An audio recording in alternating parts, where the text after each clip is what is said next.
hello, shrimplings! Welcome! Today I'm in a cumbia mood. So we're gonna listen to cumbias. But it's copyright-free cumbias. They have no lyrics. But I think it works because, you know, I'm gonna be talking over them anyway. Hello guys, how are you? Welcome my shrimplings. Thank you so much for joining today. I see Kira. Art tips in chat, more like short tips in chat. No, we don't do that in public. Bad Kira, bad Kira. It's like a spray. Water spray. I see Delilah. Hello Delilah, welcome. Mr. Matthew Hughes. Hello Mr. Matthew Hughes. Welcome, welcome. Magic Elmo.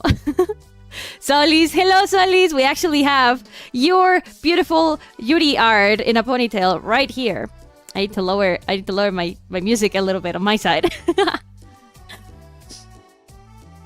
I'm Jackbox champ. I don't know. I always had you on a chokehold yesterday, Kira. Shimp, hello, my one and only white knight, Aegis. Hello, hello. I see Kame. Hello, Kame. Welcome. Thank you so much for joining today. And Prince. Hello, Prince. Nice artwork pick for the intro. I mean, to the roar. I need to find more ways to do the roar. Because I already did, like, Death Scream twice. How it's something like... Rah! It's Mexican because of the cumbias. Impicat. Hello, Impicat. Welcome, welcome. It fucking flopped. Well, we're gonna be talking about that today. It's something that I noticed in all of our beautiful submissions. As you can see, you know, we have Solaces here.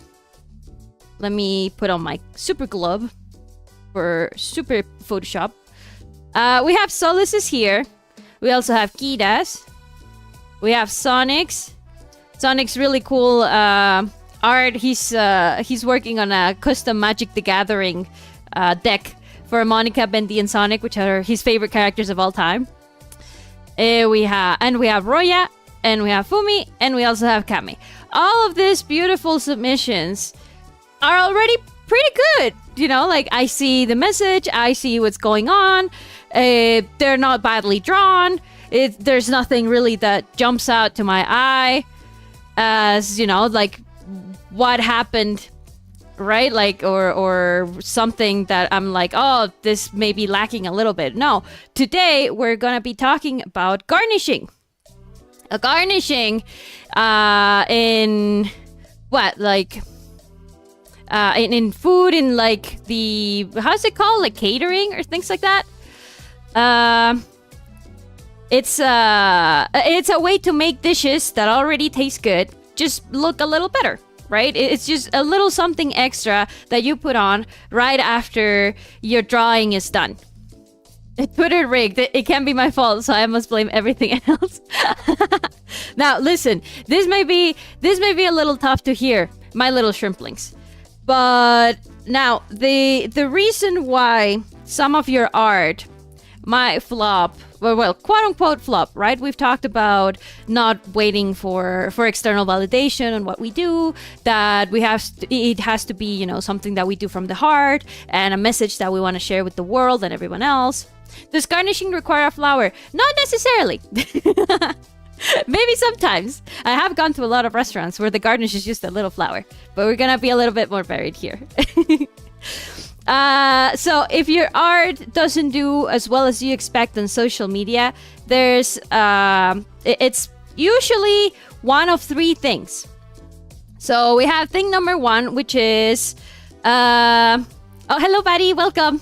Twitter sucks. Yeah, Twitter also sucks, but that's another one. So number one is that you're still a little bit too amateurish, right? And that shows in that your message or something is just not getting through to the person. There's like a disconnect between what you're drawing and what you want to communicate with your drawing, right? Either you just make a pretty girl standing there. I used to be in this camp myself when I first started my digital art journey.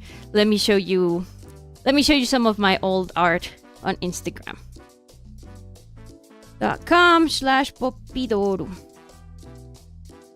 So I used to be in this camp. Oh my god. Okay, it says that I have to log in, so I'm gonna use I have to use my normal session in Chrome. So I'm putting it right here on screen. It's something that I've been working on, which is basically that a lot of my art back in the day, you know, I've tried to do a little bit more of storytelling, right? All of the things that we always talk about on Saturdays. Storytelling, connecting with your viewer, making it fun, right? But back then, back in the day, most of my art just suffered from this. And this one was one of like my highest liked little drawings in my digital art drawing. But, you know, it's like... it's just a cute anime girl standing there, right? And this one, I think it just did as well as it did. It has 80 likes, which is, to me, is honestly really good on Instagram. I'm really bad at the Instagram, like, how is it? Like the Instagram algorithm. But, you know, the Natsuki one, this one's from 2021. Ancient, we're looking at the ancient shrimp art. If we go even further back... right? You can see there's not a lot of message, right? It's just a cute girl standing there. Because I really like cute girls. This is the first digital drawing that I ever did in 2018. It's pretty rough, right? I used to do a lot of like traditional art because of my school and stuff. All of these were done traditionally. I think I even have like there's a little drawing I did of like a little puppy. Aha, you can see my process here. What I did was scan my lines. I would take a photo of my line art done with like an inking pen and stuff. And then I would tweak it in Photoshop to have it be completely clean. And then I would pass it, you know, in Photoshop itself, and I would start coloring with my mouse. Man, those are memories. 21 likes. My very powerful. You can see it. You can see it here. It's powerful. 21 likes. Anyway, so yeah, if your art kind of does flop or kind of doesn't really do well, like this, for example, this peridot that I drew, 2017, almost 10 years ago. Jesus Christ. It's because there's something missing. You're missing the connection. You're missing the storytelling. You're missing that little like play with your audience, right? Is it wrong? It's not wrong. Because this is something that a lot of fine artists do. Poppy history. Boomer.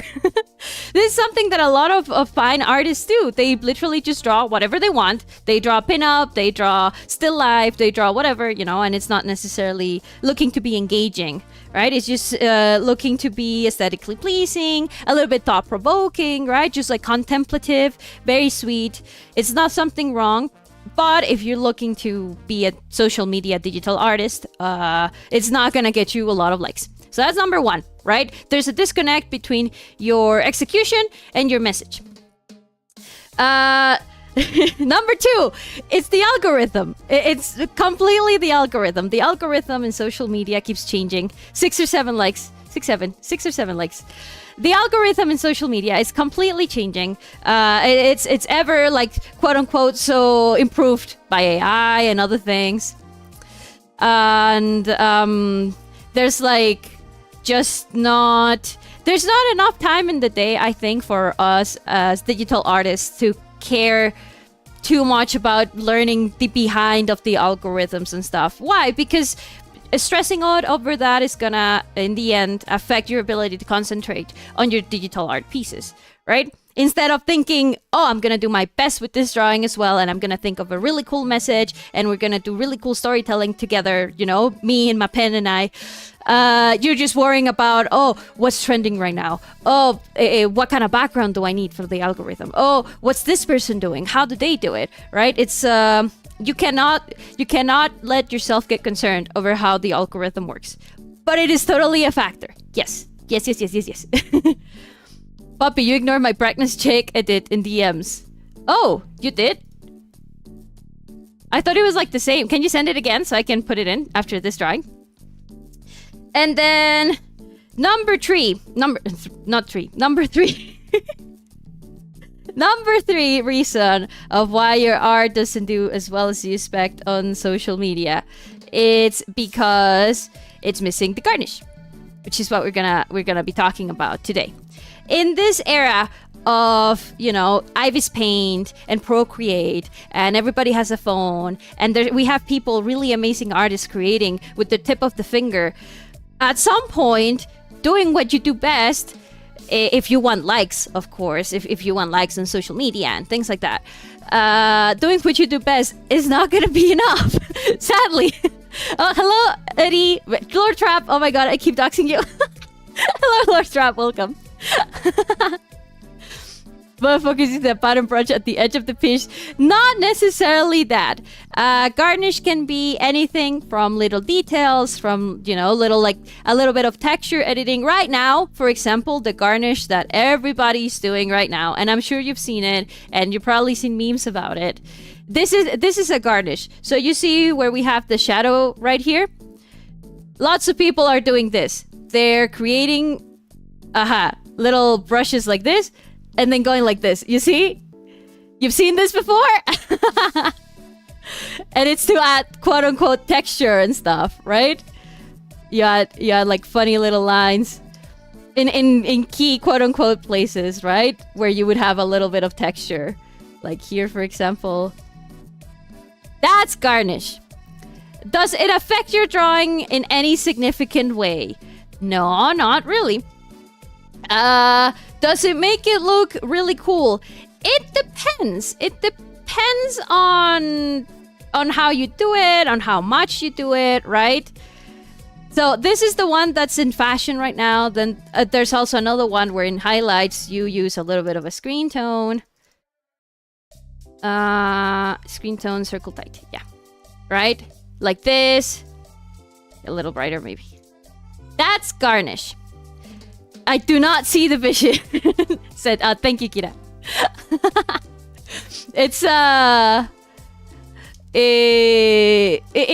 It's debatable, right? This is one type of garnish. Like I said, it's not. Garnish is basically, and I'm gonna write it right here because if not, I'm gonna go in circles, you know, talking about it. Maybe 72. Oh my god. Lore. 72. No, it has to be even smaller, at 20. Oh my god.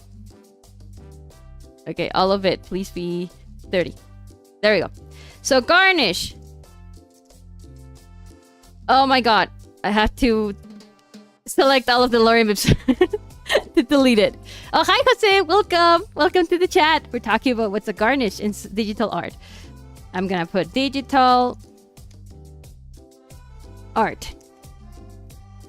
It's details that are not consequential. How do I write consequential? With a Q? Think so. I think that's how it is. Are not consequential to your overall piece, but still gives an extra oomph. Right? It's things that you wouldn't really think about. Like, they're not necessary to what you're doing. They're not necessary to your piece. They're not necessarily part of your style or anything. You know, you can just... all of us have like a little bit of a garnish. For you, Solids, for example, I noticed that you really like to put on little... I'm gonna put little like lines outside of your drawing, and you also like to put on effects like the steam from the sweat and stuff. But this is a garnish. Now, if you notice in this piece, it's Yuri from the DLC. Delilah in chat just asked, like, what's the story behind this? Well, we have a text. I really need to work on my stamina. And it's Yuri sweating and out of breath. Probably, right? She's covering her mouth. So it means that she probably tried to do some exercise and she couldn't do it very well, and she's really tired. She feels really warm, and she's showing us a little bit of cleavage, trying to find like coolness, right? She's trying to let herself be cooled down. but in that she's being a little cheeky and showing us some cleavage. This is supposed to be a flirty piece, you know, edgy, right? Not necessarily not safe for work, but also not something that you would want your mom look at you looking, right? Why is there a little Monica with a gun? Solis also really likes this is another type of garnish, believe it or not, Solis. Adding little memes to your drawing, right? There's a little Monica with a gun, and if we zoom in really close, she says there can only be one with a ponytail. Because in his piece, he decided to give Yuri a ponytail, right? And it's just a little funny. It's a little... How are these little creatures called? Doro, I think? Like a Monica Doro thing? Little four-legged creature. And it's supposed to be, you know, a little funny. You see it a lot with not safe for work accounts, right? Another very popular not safe for work account. Don't look at it if you're a small shrimp. It's Killeri. We all are probably familiar with Mr. Killeri's art, right? In that it's sometimes inappropriate, but it's also kind of memey and kind of funny, you know, trying to be a little bit of like shock-inducing. It is a way to do it, right? I just thought of another thing, right? Another reason why your art might not do as well as you expect. If you have the garnishes and if you have everything, right, and you think it's a lovely piece, it's because you don't know how to market yourself. I've seen many people, many artists, right, on Instagram mostly. I don't know how they do it. You look at their art and it's very amateurish, right? They take pictures that, they draw traditionally to begin with, right? And they're like on notebook paper. Maybe you've seen them around. They draw on notebook paper and you can clearly see that maybe is like a direct copy from an official art from an anime or something. And still they get like 400 likes, right? And you go, how do they do it? It's a matter of marketing. It's a matter of knowing how to run your account. It's a matter of many other different factors where it's not necessarily what you're creating, but how you're getting it out there. It's basically working with the algorithm. But if you notice, lots of accounts that do that, their art tends to be lacking. Why? Because they're more worried about churning a lot of drawings rather than, carefully taking the time to check the quality of each. It might work from some people, but I've also seen a lot of artists getting burnt out from it. It's one of the main reasons why a lot of digital artists decide to step away from social media, and you see them talk about it, right? They tell you, I am done creating for social media. It's too stressful. I can't do anything. All I'm doing every day is thinking what my next drawing is going to be. Oh, sad news. I gotta go. It's late for me. Take care. Bye, Gabe. Thank you so much for dropping by, at least for a little bit. Thank you so much. There's an elote place with that mascot. Oh yeah, I've seen it. The Toro elotes. It's a matter of Instagram users are assholes. Not necessarily. Not necessarily. But compared to Twitter, Instagram is filled with what you and I shrimplings might call as land dwellers or normies, right? And most normies don't understand what goes behind art, right? I'm not saying that some artists were more than others, but I've said it before and I'll say it again. All someone needs to criticize on your art, and this is key. This is key. This is something that you should commit to your cabecita, to your brain. All someone needs, anyone, to judge your art is one eye and a brain. Half a brain. One eye and half a brain. That's all everyone ever needs to criticize and to judge your art and to decide whether to give a like or not. One eye and half a brain. That's all it takes. And if you're drawing for social media, right, you have to understand that that's basically everyone that's ever using social media. And that's basically everyone that you're going to be marketing yourself towards, right? So thing number one, stay away from drama and things like that. I believe personally in all my shrimp years as a digital artist that has uploaded my drawings on social media, right? There is no such thing as like stealing, right? There's just enough likes for everyone. There's enough users for everyone. Yes, there's maybe a limited amount of times that your post may be seen just because of how the universe works and how much people open their feed and maybe they look at you, compared to other people or something like that. But that's too much. I digress. But it's just not. I lost my train of thought going into that little thing. I get too excited and I start thinking about so many things that I want to say, and I'm a little embarrassed right now. My face is heating up a lot. There's no such thing as like stealing. You should do well staying away from drama, right? Like if you notice maybe that an artist traces, or that you think it's unfair that a certain artist gets so much attention, or you're jealous of an artist, being younger than you and maybe being better than you, or things like that. Don't do that. Don't do that to your brain. Don't do that to your art journey. All it's gonna do is make yourself sadder, and it's make yourself frustrated with your art to the point where it's gonna stop being fun anymore. And what's the point of doing something if you don't find it fun? Right? You might see it as a job, but you still kind of have to somewhat enjoy the job, right? Of posting on social media and drawing, and not just, like churning it because it's a very easy way to get you burnt out. Again, like I said, most social media artists don't draw for other artists. They draw for the people with one eye and half a brain. I am not calling. Shrink may or may not be projecting. I'm not saying that audiences are dumb. I'm saying that it's a battle that very few people can win. Because it means being relatable to many, many other people. Right? John Vasquez talked about this in some of his... He has little comics. John Vasquez is the creator of Invader Sim, right? And he made a series of satirical comics of a little ghost called Relatable, right? And it is just literally a little ghost like standing there on a panel, and he goes, "Wow, I can't believe rent is due again. Am I right?" And that's it. That's the post, right? It's a satire on how we have so many artists that cater to the quote-unquote relatability and funny things of like daily life and things like that.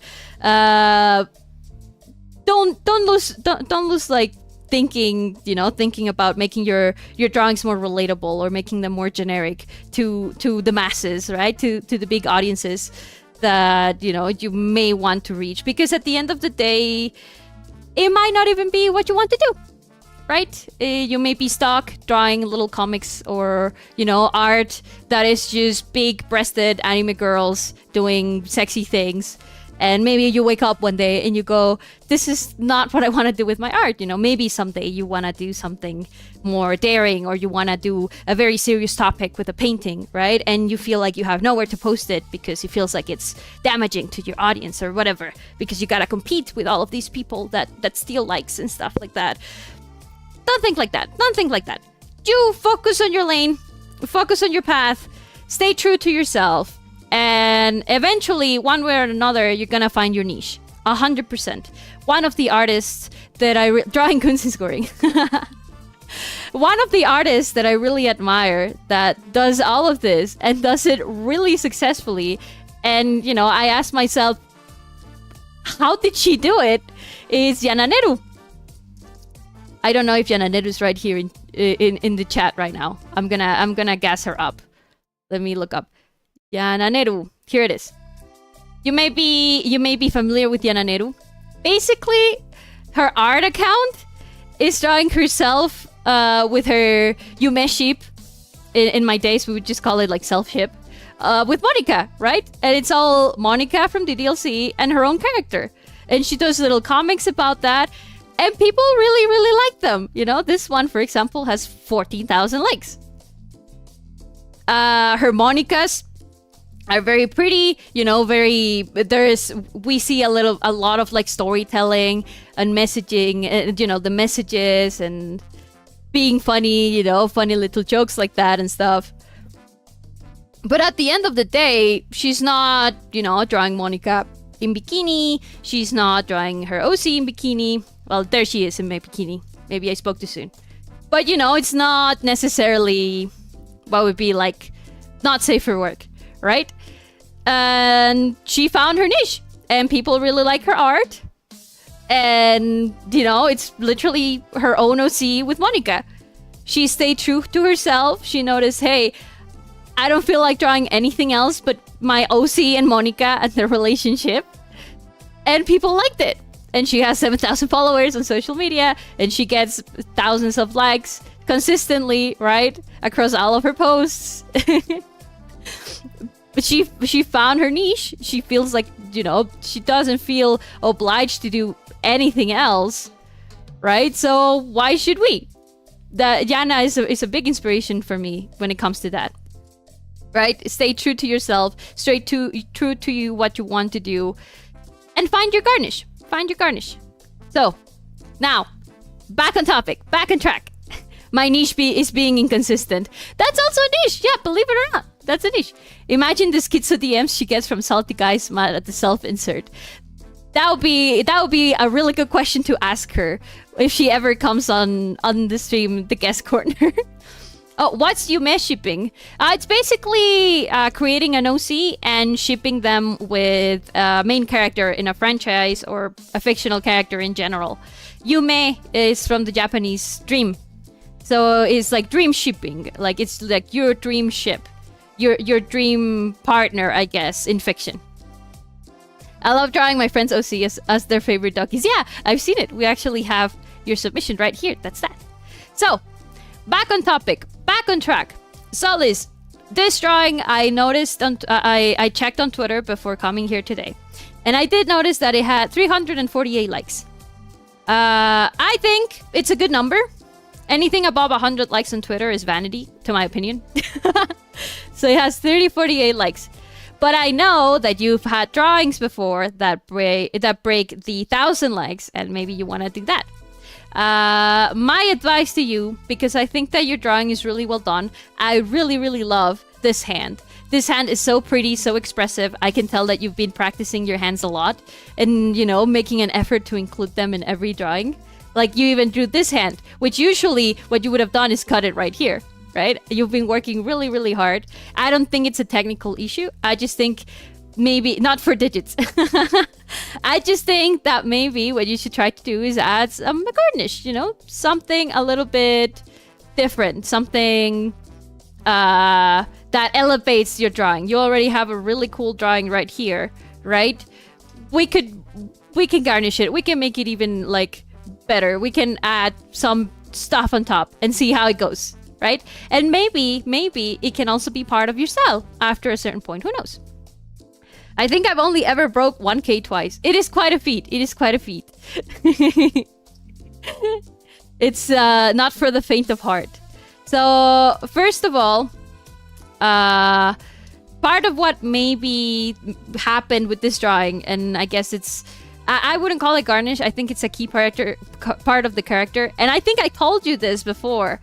I didn't even know it was Yuri. Because one, her hairstyle's changed. And two, she doesn't have her little thing in the hair. So I'm just gonna add it. Just because, you know, I kind of need it.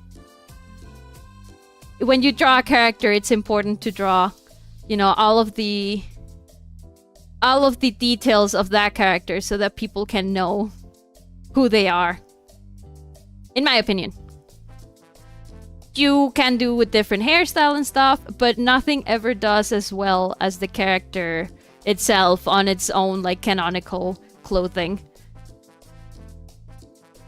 Let's add a little bit of shadow here. And a little bit of light. Let there be light. Pretty hands. Kira Yoshikage is calling you right now. Do you want to answer? Just like that. Okay. So I think that's step number 1. Let's put a stroke on it.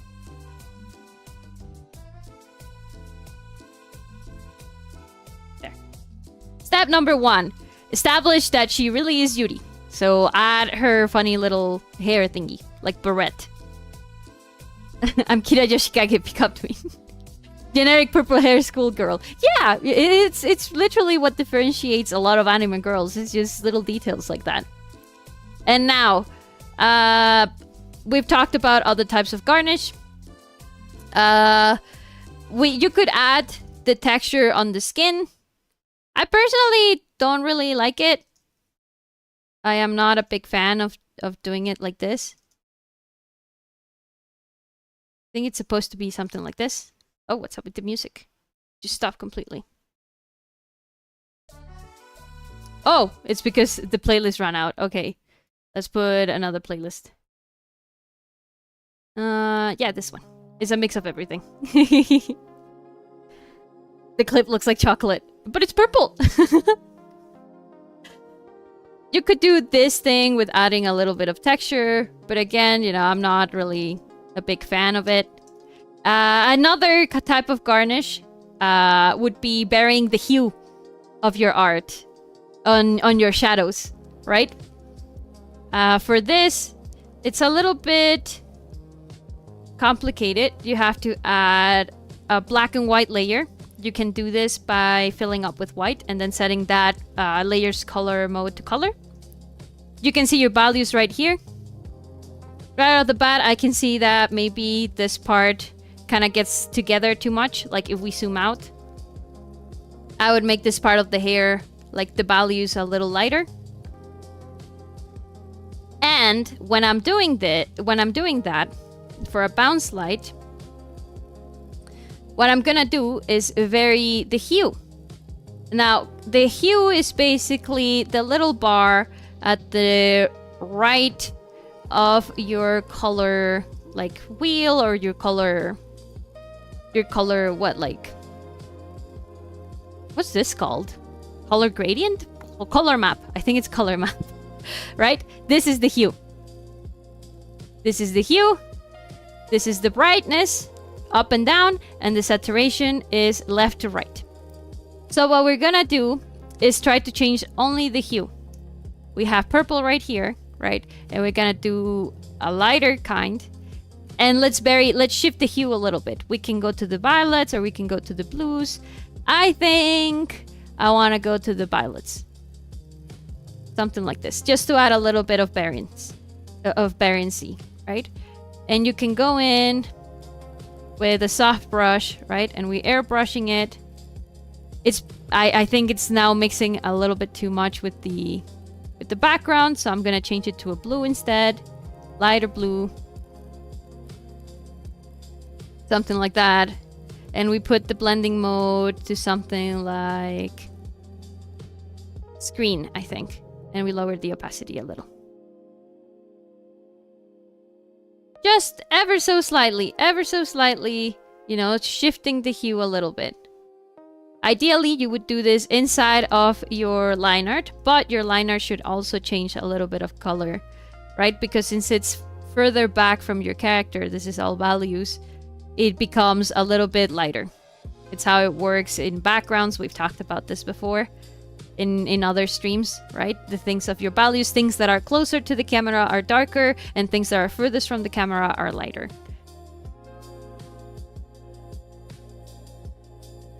No, and if we put in our values checker right here, now we can see the point of interest, I think, right? Which is this part right here.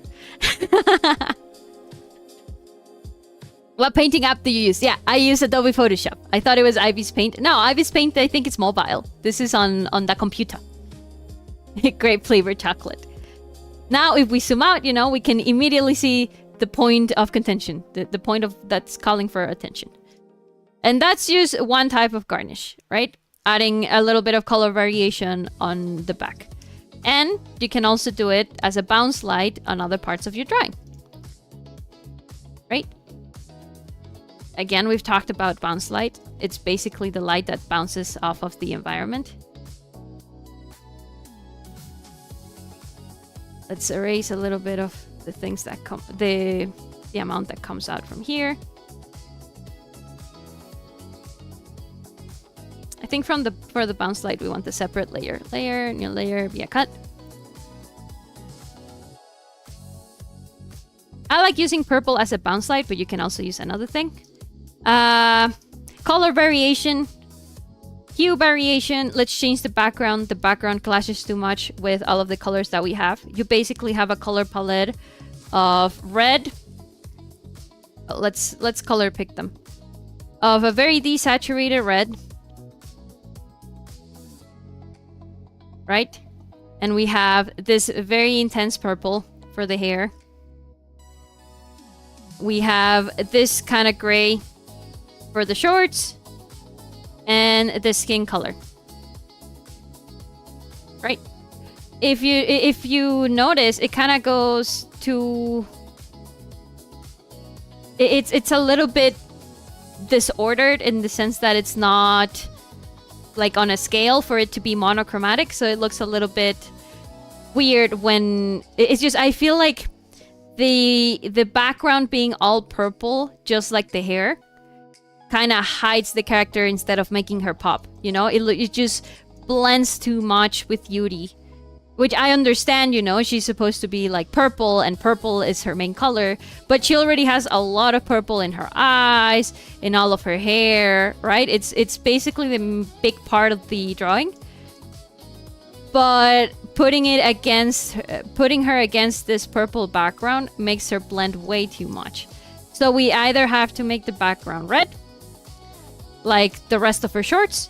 We can use also a lighter purple. Or we can add a new color to the equation that is literally just used for the background, right? In this case, I want to see how it looks with like a blue, so that maybe we give a little bit more of context as to where she is. Because right now it looks like she's maybe indoors at like a gym. But she's also talking about stamina, and gyms are not necessarily always about stamina, right? Gyms are about resistance and strength training and things like that. Like maybe instead we can put her on a blue background, and now it looks like she's outside and she's tried to go for a run. That's usually how someone would trace stamina, right? I think. I started going to the gym a few months ago, so I don't know a lot of the lingo. I know Celdis has been going to the gym. He's been a gym pro for years now. So you'll tell me.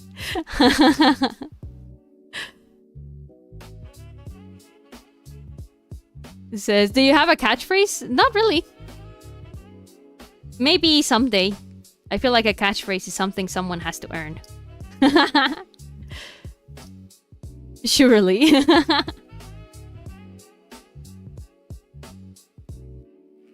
Okay, how do I do this? Alright. We can change to the polygon and lasso tool and just take away the parts that don't fit in the square.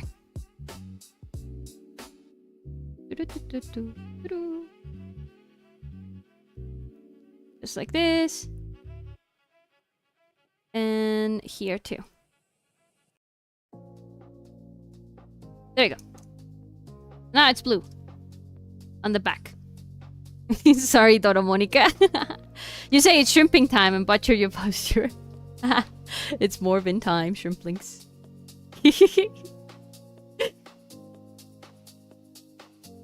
I go, oh, I'm shrimping all over the place. And then I just go like, whoa. my bad posture. Let's clean it up a little bit. Just a little bit. The part between her legs. And this little bit here.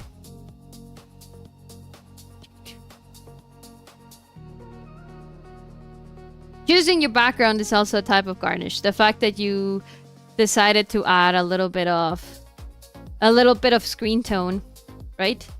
The lighter purplish screen tone. We can do it here too. But again, now it's not clashing with our character. Now Yuri really pops out of the page. We can really see that she is supposed to be the main focus of the drawing, right? Don't hide your character behind your background. Don't use your background to hide your character. On the opposite, it should be used to kind of like highlight them even more. Here, oh, hello, Tom. Welcome, welcome. Gradient, my beloved. Gradient is not a bad thing to use. You just gotta really know how to use it. In here, for example, we could use a gradient. Sky. The way this sky works, if we look at... Let's create another window here. Blue sky.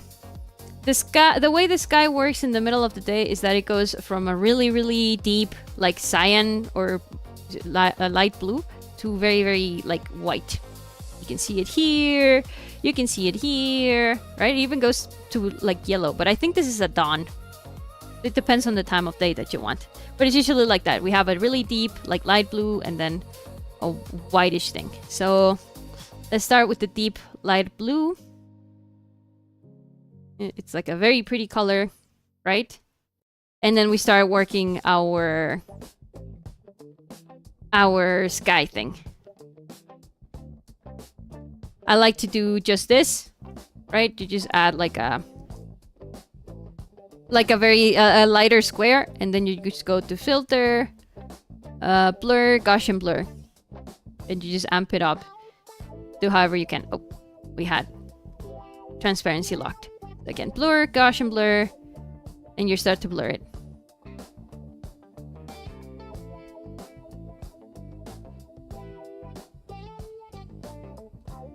Let's make it a little bit bigger. Because what's happening is that the bottom is like blurring out of the edges. Again, blur, Gaussian blur. There we go, high, high, high. Just like that. We have a very pretty like sky effect. And we can add some clouds if we want. Again, not trying to steal protagonism from Yuri. We're just gonna keep it really light. Clouds. I have a cloud brush on hand. Usually when you're doing like clouds and things like that, you either want to have them work with you. I think we talked about it, to like put your main character like on display, like have them all kind of like lead back to your main character. Have them make the work for you, right?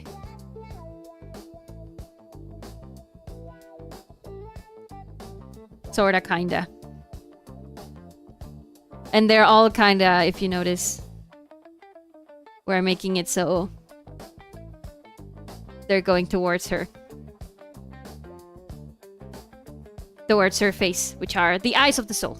Even though we know that the real focus point is down here. I'm going to make my epic exit. Good live stream, Poppy. Thank you, Tom. Bye bye. Posted hashtag peace mode. I also see, I really like your sweat. I do think that maybe having the lines on the sweat be dark kind of makes it look a little dirty. Again, this is another like garnish thing. It's not necessary, but it can help your drawing a lot. Let's bring back some of the lines here. If we look at how sweat drops, sweat anime.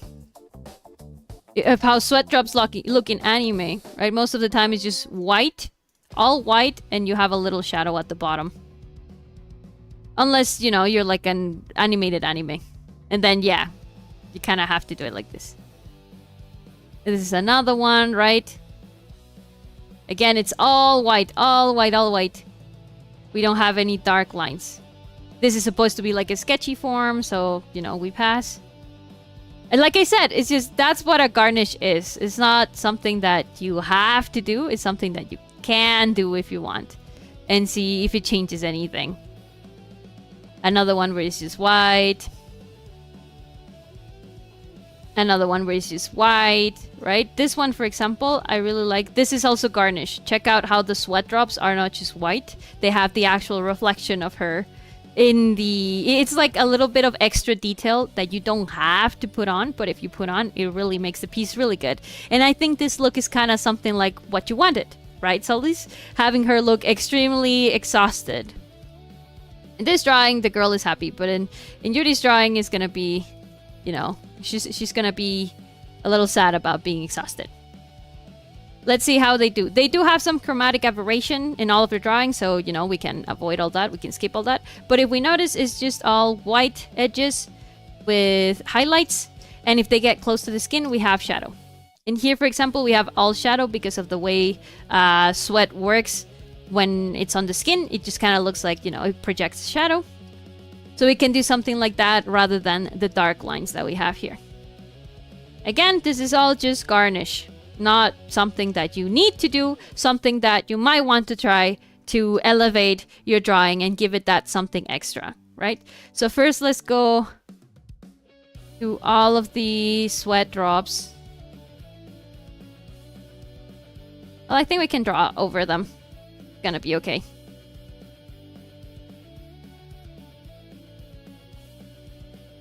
And we can either make the lines white on her skin. You see that already looks a little bit like more anime-esque, if that's the look that you want to get.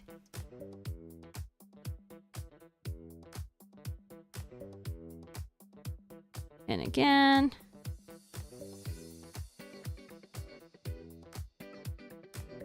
Right? And you say, "Oh, okay, that's a little hard to notice. Let's add, like in our reference, the shadow layer to the trail of our sweat as well." You already have your shadow right here. All you have to do is go underneath them and set it down.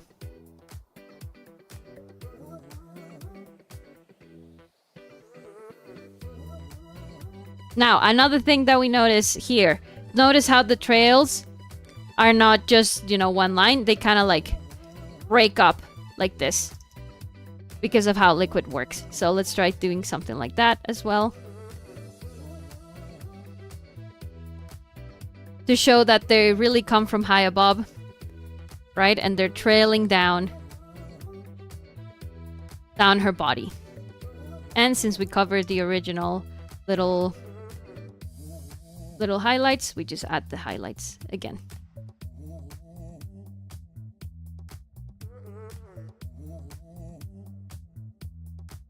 Ah, we forgot to add a little shadow to this one here. You see? And now the sweat is more prominent and it doesn't look necessarily as dirty as before. Almost like you're a natural sus artist. All we did was go on Google and find a reference. I literally just Googled sweat anime and see, okay, yeah, I think I like this look, right? There's this another look, and if you notice, this is another way to do them. But if you notice, it's basically the same. You have the white edges and you have the dark trail. Putting it over here. You have the dark trail of where the water went, because when skin gets wet, right, the water does cast a shadow on it. You know, this person, in this case, this artist made it lighter, a little bit lighter than their main shadow. So we can also do that if we want. We can go with this middle shadow color that you chose. Just like that. Check that out. And all we did was change the color and the way the trail works. And now they look like way more realistic as well. Let's try to see. I'm excited now. My epic exit was for nothing since I came back, by the way. Welcome back, Tom. I'm excited now because this looks really cool. So, you know, again, all we did was change the line art to white and add some like shadow trails to the water. We really didn't do that much. So let's do it with all of these, because now I'm very excited about how this is gonna look once it's done. I think it's easier if we go like this and we do the lines first. Notice how also my lines are not perfect, because sweat is rarely perfect, right? It's supposed to be like water. Here, for example, you're going straight down. I would try to follow a little bit the shape of the arm, the three-dimensionality of it. And the ones on the face. The ones on the face are crucial. Right. We're adding a lot of sweat lines. Lots of sweat lines. Here too. On the body. You can make one that trails all the way down here. Have more over here. Lots of sweat. Lots of sweat. Because she is really tired. And she did so much exercise.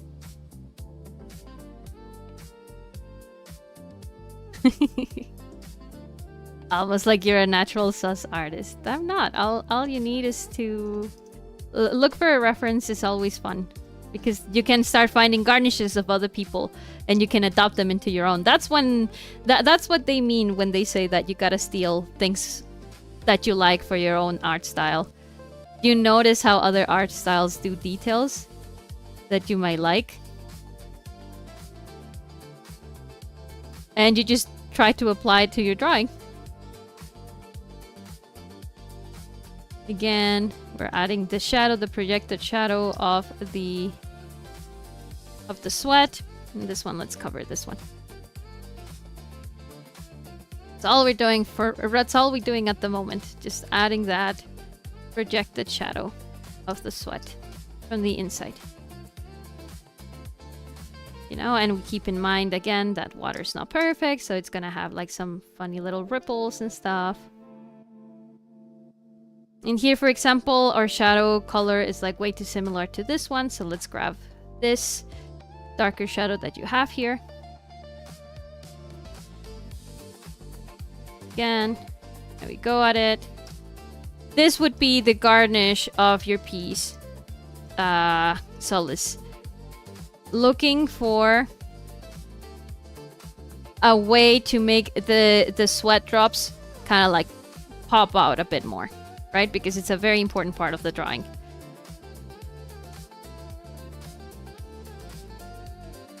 Again, the trail, right? And we kind of break it up a little bit. We go here in this one, I think. Here, like this.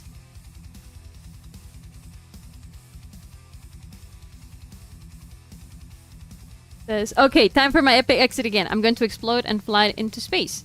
Okay.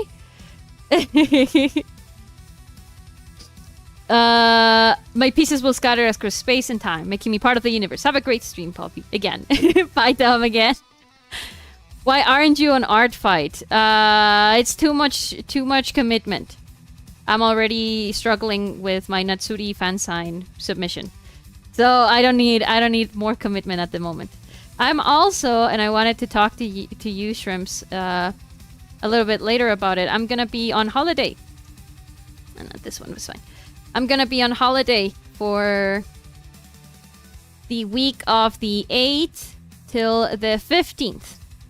But I need some time to like get ready and stuff, so I'm not gonna be able to have a stream on Tuesday of next week. So we're gonna have to be apart for a little bit.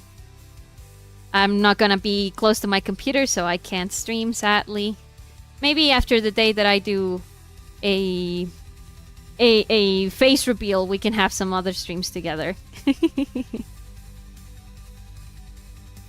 We're just adding some highlights again to the sweat. Happy trails of sweat. Look at that. I'm going a little bit too high on the highlights. Less is more. Less is more, Shrimpling, sometimes. Less is more.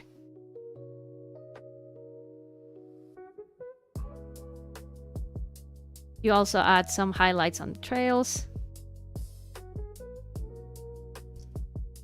Look at that.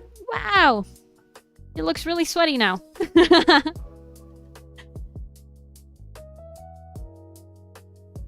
Oy.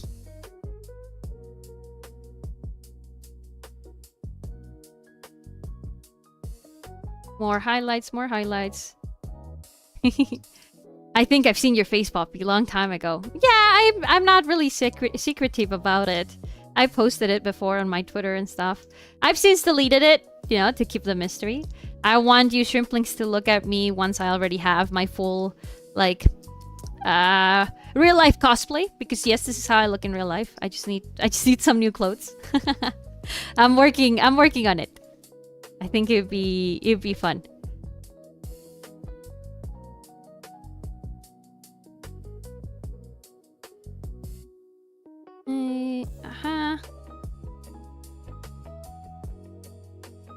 Again, some sweat on her face. Some shadows.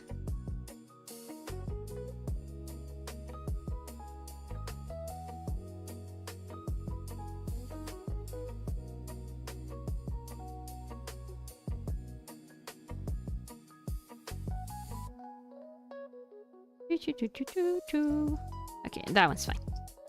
This one's kind of too dark, so I'm gonna go here and I'm just gonna create a new shadow color. Like that. And now we can do, you know, and so before we did have some sweat, but you know, it kind of wasn't too obvious and it kind of looked weird because we had all of those like dark lines outside. And now we really have some sweat. Now she's really sweating and she's looking really drippy. What else does a reference have? The little drops coming out. Like, wah! Because she's, like, for example, in this case, it looks like she's singing. You know, she's an idol, so she's kind of probably dancing all over the place. In our case, Yuri's kind of stationary, but she would still have maybe some sweat drops fall from her face and from her body down to the ground. So let's do that. Let's add those. I've never seen this shrimp in my life. I don't know her. I don't know her, officer. I swear. I am not... Any crimes that she has been involved, I have not. I don't know her. So we have some, you know, drops here. How am I deciding how to do the drops? I'm not. I'm just kind of putting them all over the place and see how they look like. Maybe this one needs to be a little bit further down. Maybe we just need to have some that are like, that go beyond the face. They just kind of drop down.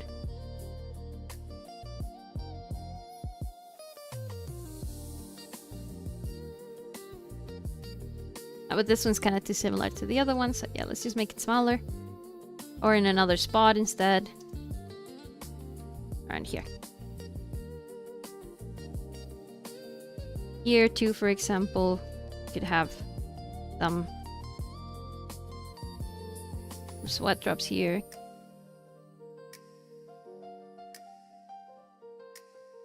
Wow! She's really, and now we know that she's really, really drenched in sweat. Again, this is just, all we're doing right now is garnish. Just garnish, garnish, garnish.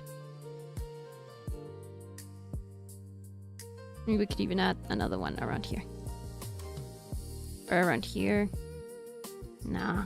It's just, since her face is covered, we don't want to add too much to here because it's already like super covered. Another garnish thing that we could do, I would make her, if she's this sweaty, this hot, I've been to the gym before, I know how it feels. You have to draw her a little bit way more flushed in the face, like super red.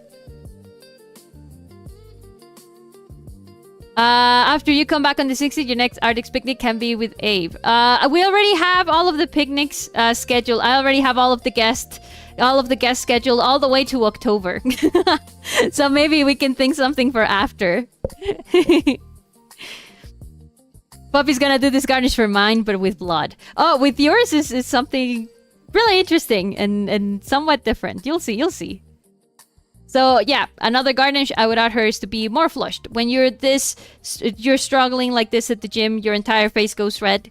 We have videos on social media of gym bros that go super red in the face. And I think it's another cute thing to add to Yuri, right? She's already covering like half of it, which is usually a big no-no in not safe for work art.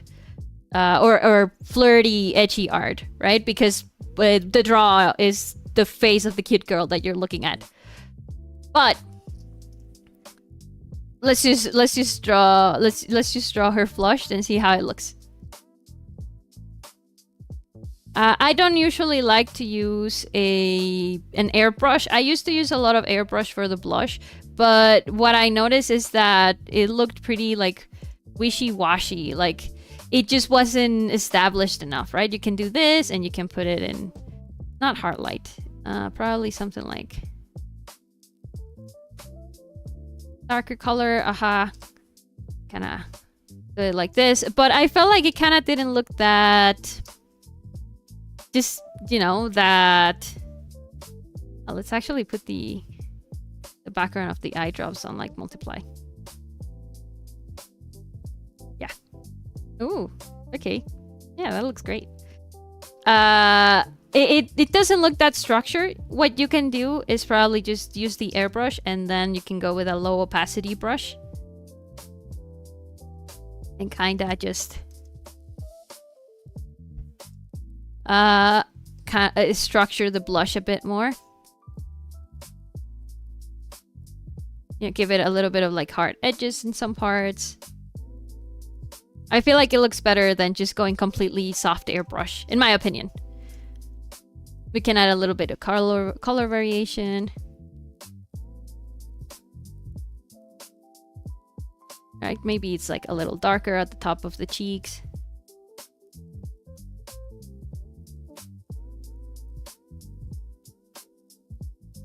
Sorta, kinda. She looks really cute.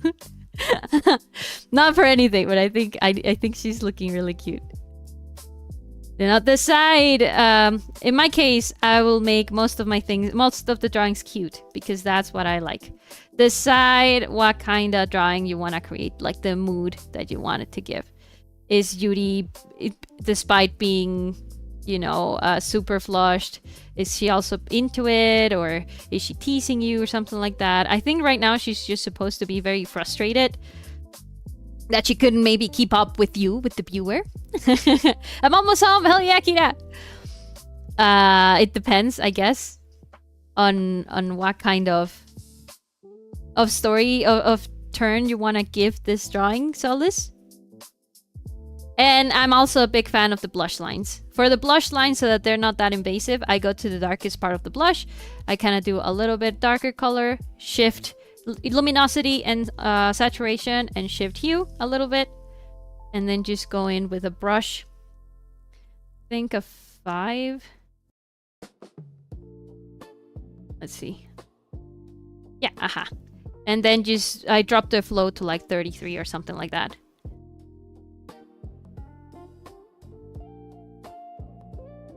Let's go above the background. Kind of don't like that color being that dark, so I just go the opacity route, right? And you can make your anime lines if you want. There's many ways. This is another type of garnish. Blush lines. There are many ways to do them. One of the... and here, for example, they're too close. One of the classic ways is just choose one direction, and you just kind of just go it all across the face. Another one that I really, really like is going literal blood, like literal cheeks. Like you go like round like this. This is another really cute one, in my opinion. Maybe you add a little bit here. You can even go the further mile. I think this is like one of my favorites right now on how it's looking. You can even go the further mile and go like do like a little crosshatch, right? To show that she's really, really, really, really blushed. You kind of erase the X's a bit. Like this.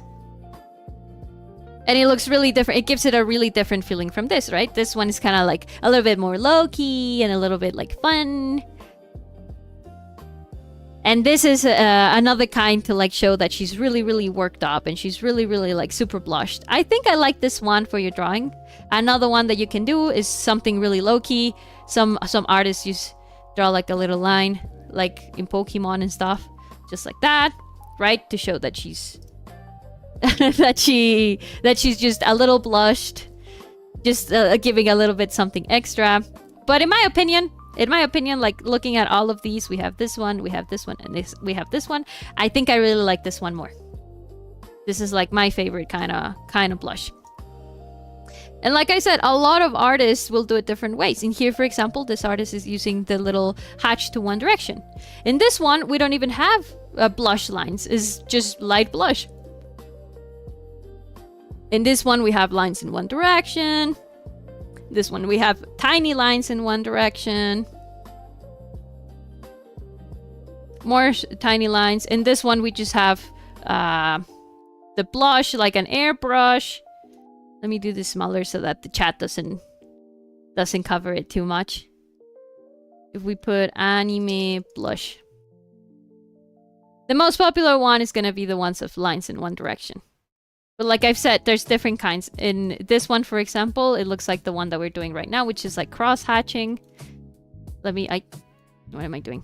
Let me zoom it in a little bit more so you can notice it. You see, it's even like horizontal in this one. There are many, many different ways to do it. You can go the entire face too. What's My Dress Up Darling anime, they really just go super ham with the airbrush and lines in one direction, and they go all across the face.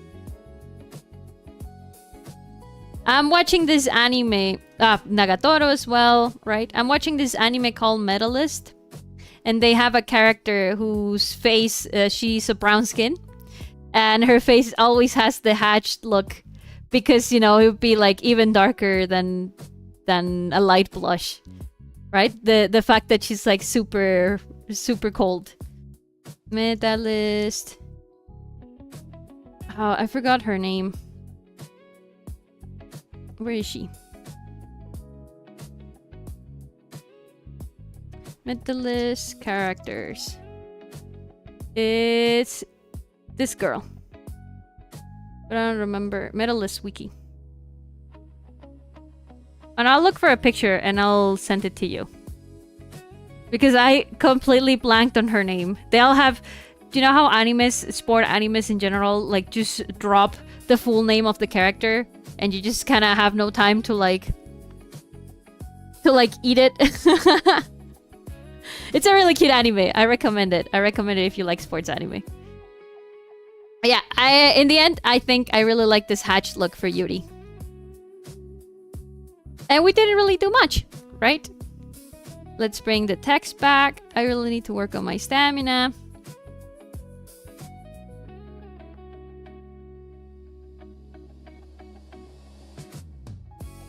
I don't know what kind of... I think you might have used Riffic. Bold.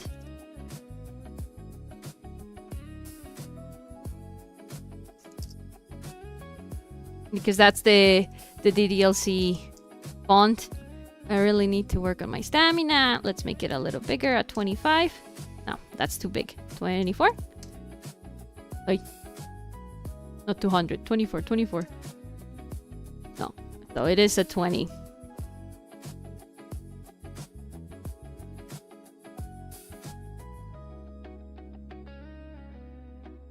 And it's gonna be white. And it's also gonna have a stroke. Not a stroke in the brain, but a stroke outside. This one we can make purple because, you know, it's like she's talking to us. It comes from her voice. We don't even need a line at that point. Since the outline is purple, we know that she's the one that's saying it. Well, it could also be that she's thinking it, so you know what? Yeah, we need to add like the line that she's saying it.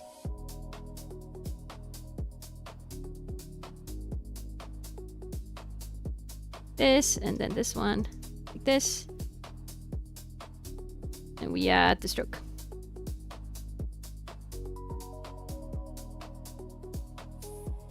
Other than that, other cool, like, things that we could do is hue variation in the shadows. Let me show you how that looks. It's basically, I don't know if you've seen those cool artists that grab, like, it looks like they have blues on their shadows and things like that. It's basically what we're gonna do right now. We're gonna grab a brush. Now, in your brush settings, this is probably different for every art program. You can go to your brush settings and you can go in color dynamics. And you can click, there's a thing called hue jitter right here. And you can amp it up. Let's amp it up to 30 and let's see how that happens. And we do apply per tip. And then what's gonna happen is that every time we choose a color, yeah, no, it's not apply per tip. It has to be like this. Every time we do a stroke, you see that? It changes the color. A little bit for hue variation. And it creates... that's how these artists do it most of the time. They're not there picking every color. Guys. Control... yeah, no. Hue jitter, let's go to 60 maybe? Yeah. No, that's too much. 60 is too much. I think the 20 is perfect. So now we can go at it in the shadow. And it's gonna vary ever so slightly in color. And it might make it very pretty. We have to do this underneath the sweat drops and everything. You can go underneath the background, really. So we select where we want our shadow to be.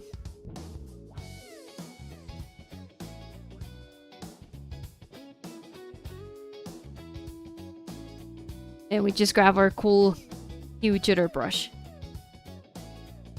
And again, we choose the color that we have here.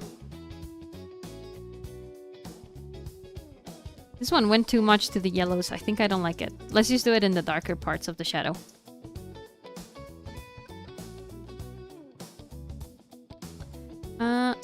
All layers, all layers. Okay, maybe not.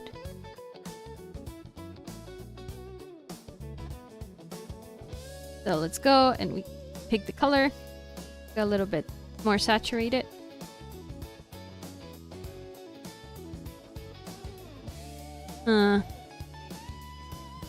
Okay, maybe not not more saturated. Let's just stay in the same one.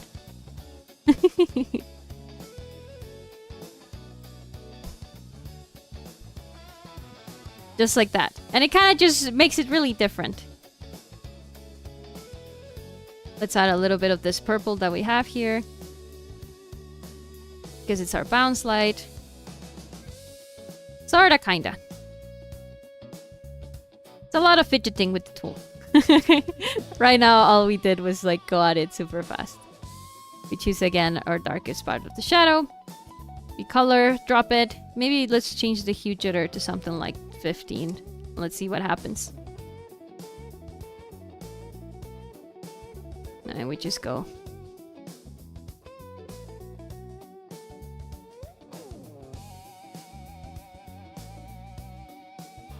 We can do this to like set up some like main colors that we can pick from. And then with a normal brush, we just got it and we just add them to our drawing to make it a little bit more dynamic.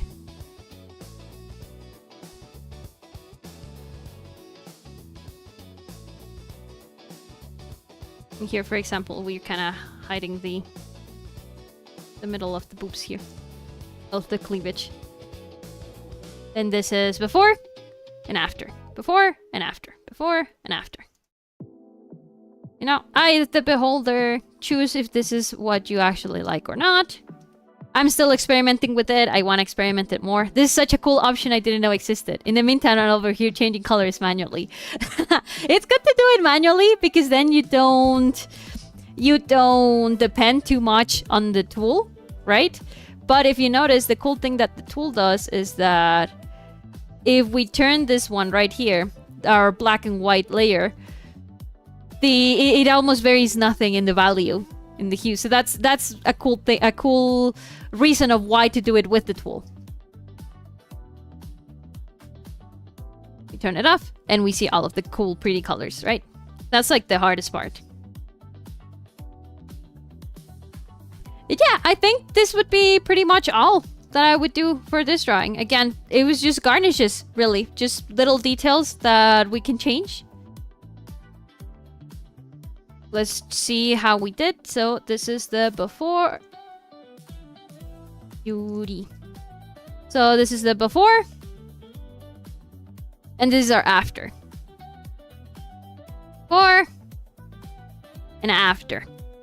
And again, before. And after. We didn't change much. All we did was change a little bit how the sweat drops looked. Garnish, you know, picky things. The background, the value on the back of the hair. And we added more blush to her face. So that she really looked very, very tired. Before and after. Before and after. Before and after. So yeah, I think this is it for this drawing. Everyone go follow the original artist at sauceboy on Twitter.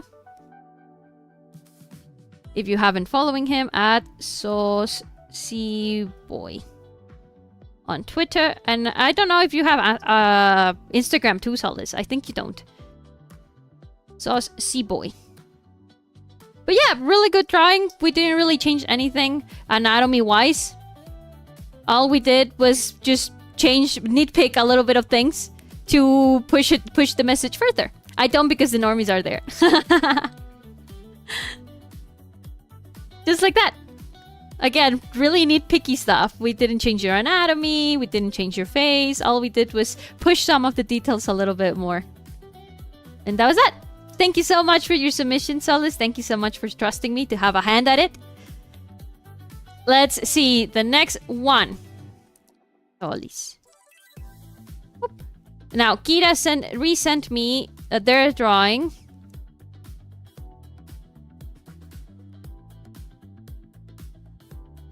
Oh, this is the drawing that you want for the submission? You don't want this one?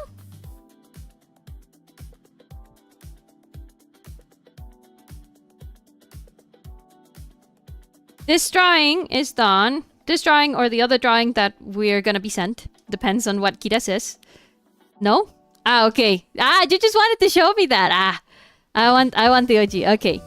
This is done by Kira Nukis. I think it's like this.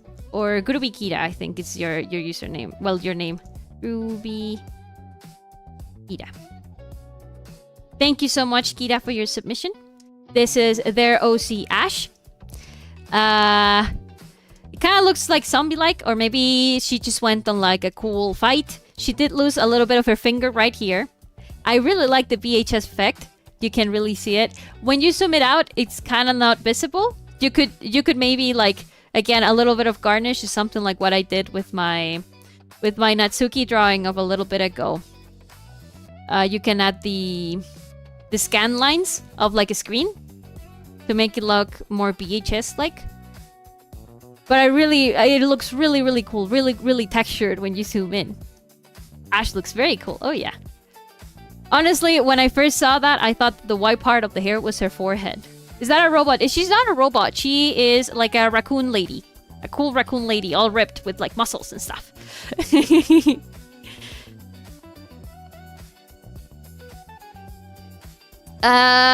And the first thing that I noticed is that I remember you asked for my help on how to do a photo flare, right?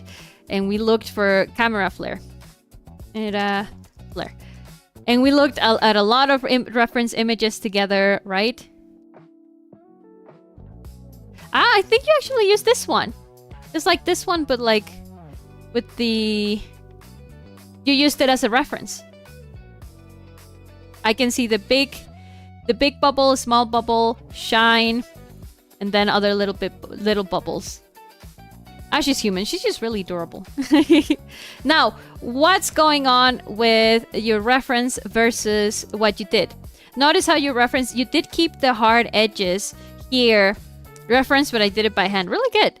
Notice how the hard edges are here, like you respected them, but when it came to the shine, you blurred it a lot.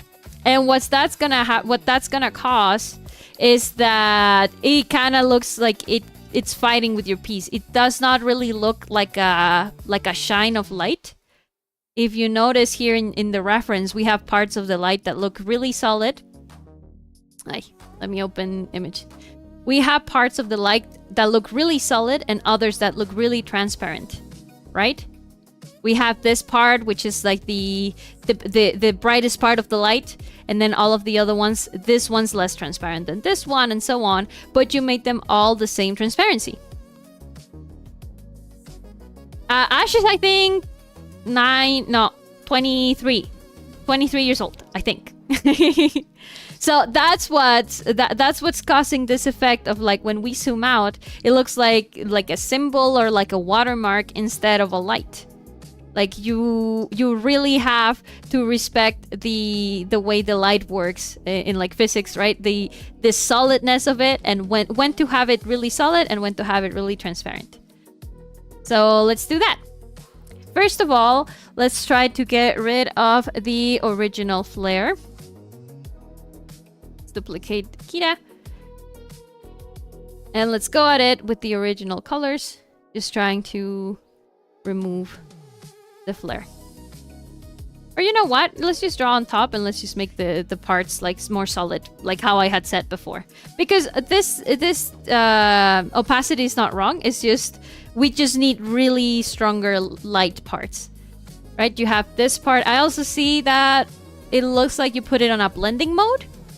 For lens flares, you should not use blending modes because of the fact that, you know, when you have a lens flare on a photograph, the lens flare is gonna go on top of all of your colors, and it is going to, like, quote unquote ruin it. Like, it's just really, really on top. You're not gonna see anything below it that much from where the flare is. Like, it's just the light scattering, not necessarily the light making it look or like uniform. I don't know if I gave myself if I gave myself to be understood like that. It was gonna go on top of the body, and it can even have different colors from the ones that you have and stuff. Depends on the kind of light that you have. You see? So, let's do it a little bit more solid and a little bit more less transparency. So let's grab the big color that we have here. And first, let's make it more visible in the lightest parts. Now, you have your lens flare like this. When we saw that the way a lens flare works is that it comes from like a middle and then it extends, right? It has a really, really bright middle and then it extends out. There's not gonna be a hole in the middle of it. There can be a hole afterwards, but not in the middle of where you have your flare. So your flare should actually be the cool part should actually be here. Well, not the cool part, the most like bright part should be here. Let's do it like this, right? And then we can connect them together.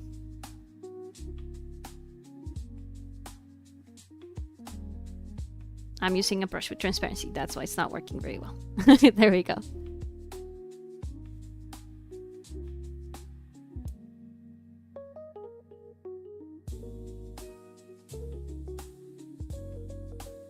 So this is the way a flare would look. We can make it smaller so that it doesn't cover the eye too much.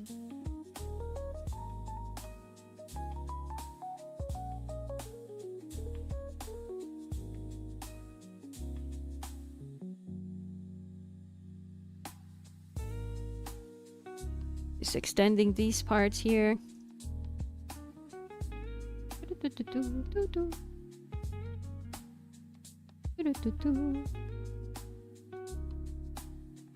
I can make it smaller so that it doesn't look like, or well, we don't cover too much of the face.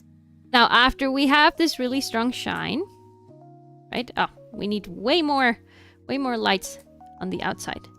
Go with a 4. Yeah, a little less flow is fine. And they're all coming from the middle. You can do this manually. I'm just rotating my hand, making sure to not hurt my wrist. I'm drawing all the way from my elbow. I'm not going like this with my wrist, because if not, you can hurt yourself.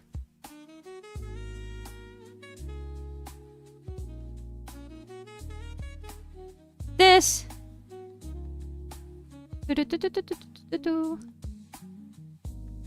All with my elbow, all with my elbow. Be careful I'm not doing this.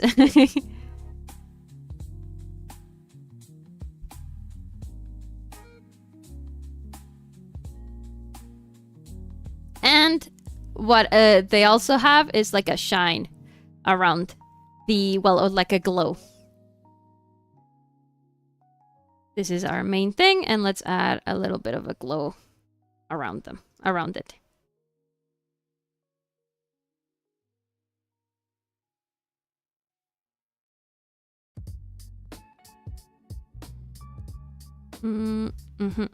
Clear. In order to protect the middle part of it, I want to go and I'm gonna do a ring all around it. Instead of lowering the opacity of all of it together, which is gonna make it look kind of messy. Hi chat, I just thought I'd stop by for a little bit and wait for my family to arrive. Hello Sonic, welcome, welcome. I'm gonna draw a ring around it. Like this. And that way we keep all of the dimensionality and a little bit of the hard edges. And we can clear a little bit of the shine from here. Like this. I think it does have to be a little bit more like blurred. So let's go again with the clear brush, bigger.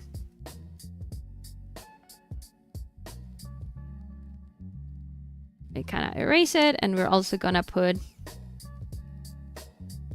a little bit more of it on the edges so that it's like more blurred out.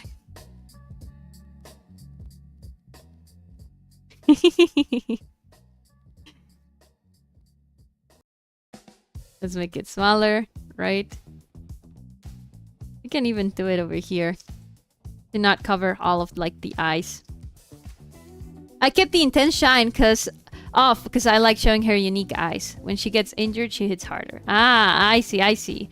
So maybe what you could have done is put this shine all the way over here and then just add a little bit. You know, we could make it like bigger and stuff.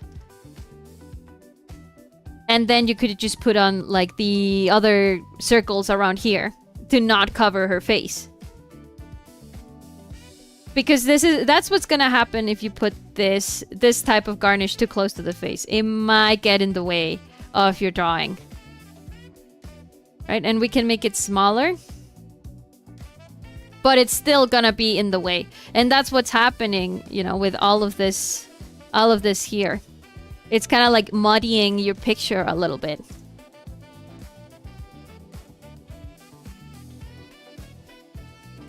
So we can keep it here. And then we just kind of work out with the other things that we have. Because if you notice, there's also there's like that, and then there's the fall off. Big shine, and then there's fall off. Big shine, and then there's fall off. And in here we have now, we didn't have our big shine before, now we have it. But this part around the big shine doesn't exist. All of this. All of that. So let's try to erase it. Let's go at it with the brush.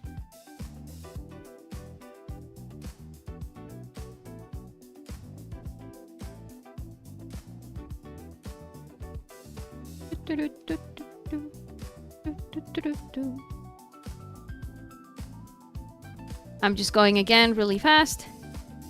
We have our lines, which are pure black.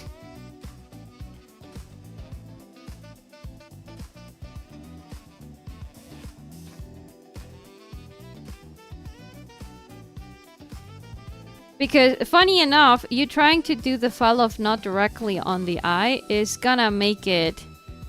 It is gonna make it, you know, like, turn off all of the... like... Yeah, like, remove the intensity of all of these cool things, cool details that you have, like the intensity of the black right here. And your other lines. Does this work? I see it, I see it.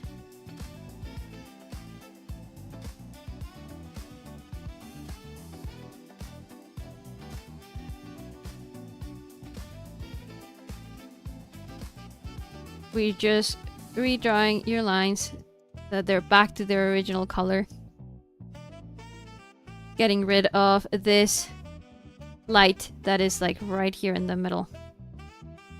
I know this is kind of like this kind of brown, but a little lighter maybe. Let's see if it is. Because it's the bottom of her eyes, I think. Darker, okay. It's like this, but darker. Yeah, okay, I see it. And then we have her blood.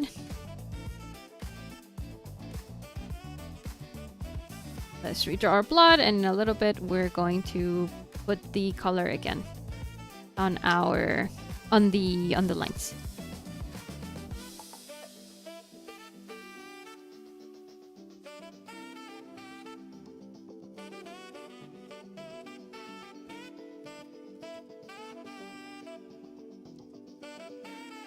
The color of her skin.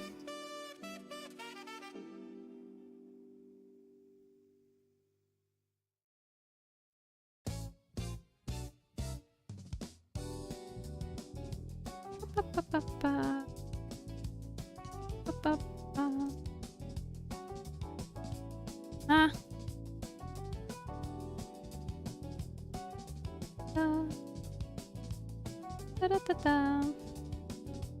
This part I think is fine. All we need to do is remove it from here. Oh, and we also need to color this part of the hair too.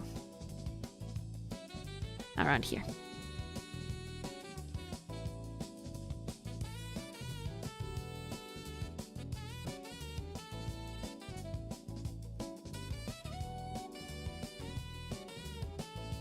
I know it's probably like very butchered. I'm doing my best.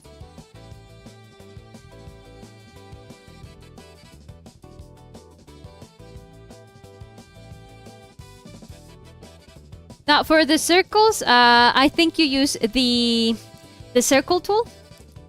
You can also find some brushes if you like. When we have these ripples as well, which in the very original. Okay, let me close this. In the very original ones are right here, and it goes from little and then to large. But in this one, if you notice, check out the difference in distance. And here the distance is big from the big shine, and then it becomes progressively smaller. But in here you have it backwards. You have it very small, and then you have it significantly larger. So let's also modify that as well.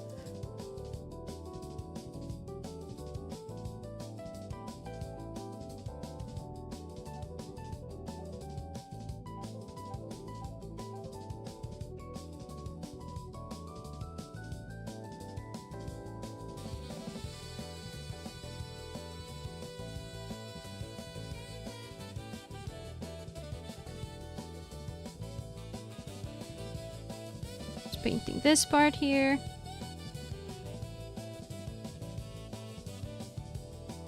This part around here. Well, I did use it, but it's a spray brush from the inside. So yeah, that's fine. That's what I mean, is like that's what you use for to keep the shapes. Now, the shapes have to follow, if you notice, they all follow the same line, the same direction here. And here they only have one line. In here they only have one line, right? And in here it looks like you went out of the line, right? Because our line of action for the flare is right here. And then we have these that are off of it.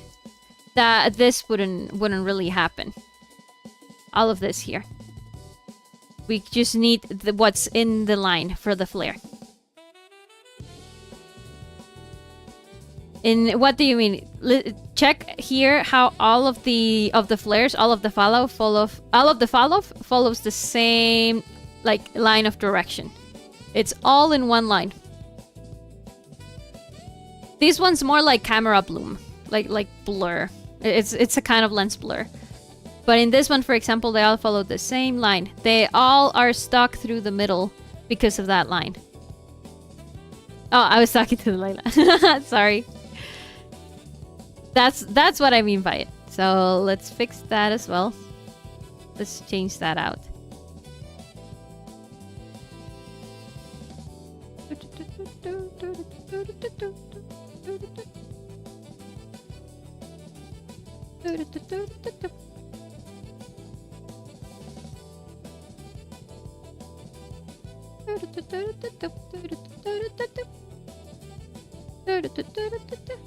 I'm just selecting all of this.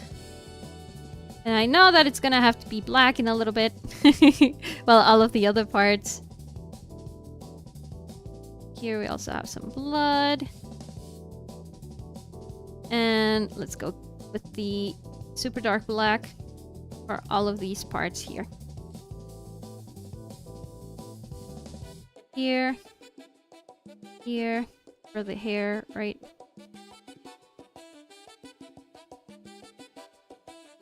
And all of this part was black as well. Oh, this is part of the blood too. And you also had lines around here for the blood trail. We're just doing it really fast because this is just supposed to be an idea.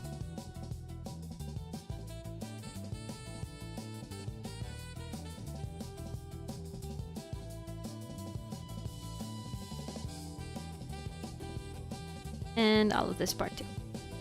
Because all of this does not follow the line of your flare.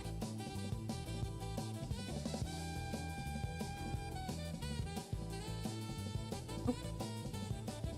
Here's not really pure black, it's kind of like a brownish black.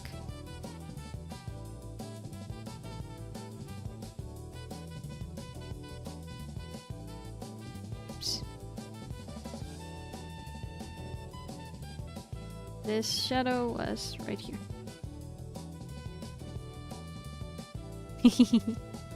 Sorta, kinda. So now... Oh, and we also have some here. You have to be very careful because now we're getting into the line territory.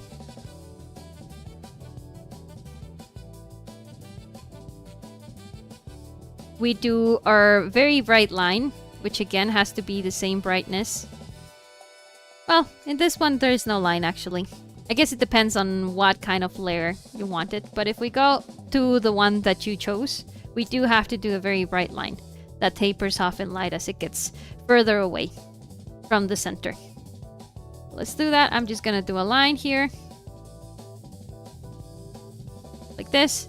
And then with an eraser, with opacity, I'm gonna go at it with a soft brush and just kind of like erase the ends a little bit.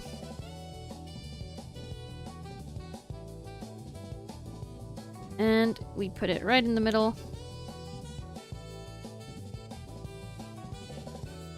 Just like that.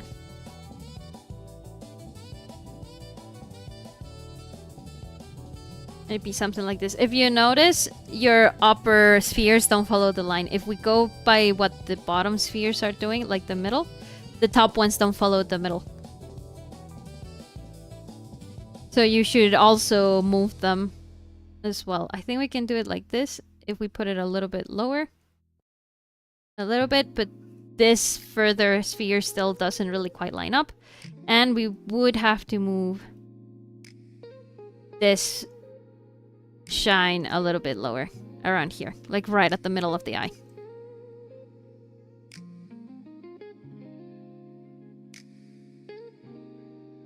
The line, I'm gonna name it line. Let's erase it a little bit more at the edges here.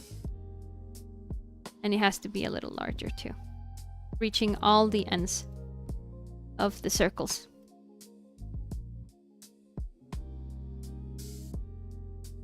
And now what we're missing is this little circle closer to the shine and these little ripple lines. Well, let's add those in. What is this? No pixels. Okay, let's use it for the ripples. Ripples. Now, the ripples are not entirely all airbrushed. They do have a little bit of a like solider look here, and then they taper off in opacity. So let's do that as well. And they go like up and above, like as an X. They go in an X direction from the main. The main line, kind of like this. So our ripples would have to go in this direction. Let's make it a line so I can use it to follow. And then we do our ripples. For these, I would go with a brush with very low flow and an opacity. You know, and we start like this. And again, what we have is there's big distance between the main flare and the one of the ripples, and then smaller distance and even smaller. So you have a big distance between the main ripple and the tiny ripple. And then we have even smaller distance and even smaller. I think I made the ripples too big. More like this. And then this has a smaller distance. And then even smaller distance. Like this. And it's the same on the other side. We have a big distance here for the ripple.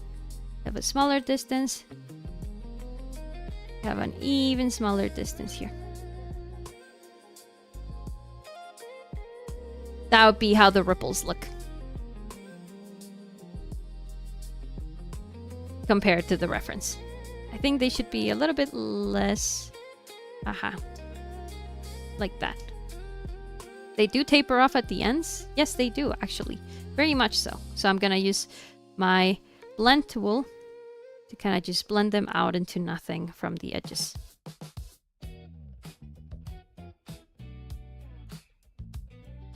Just like this. And let's make it the main color of your light, which is something like this.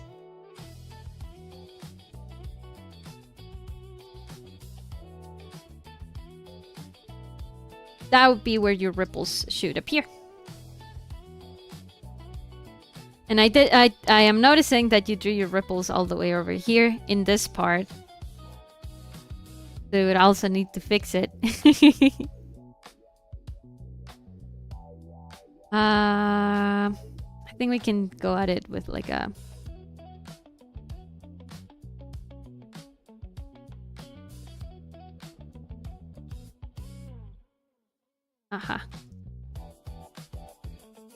This, something like this.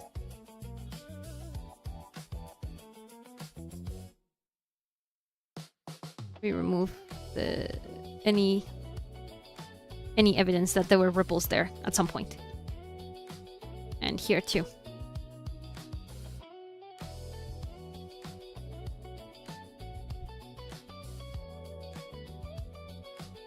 By ripple evidence.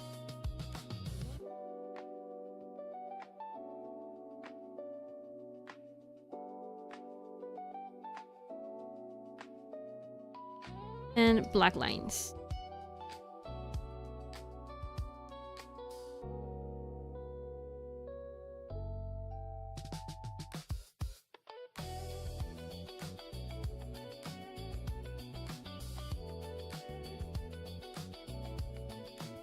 Oh, and in this part as well.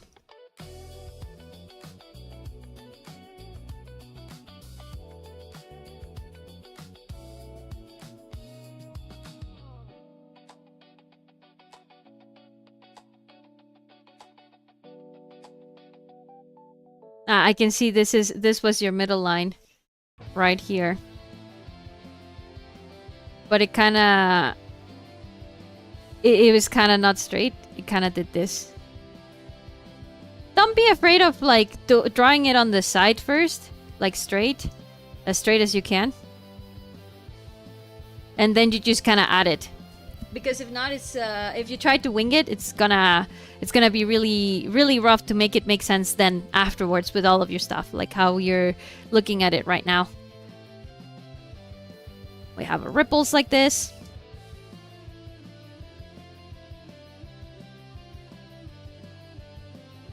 I think this one we can make larger. This is the halo, and this is the sparkle.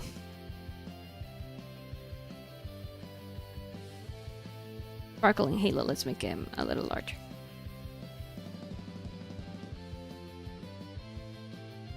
And let's make them the color of your light, which is like a neon Neon pink.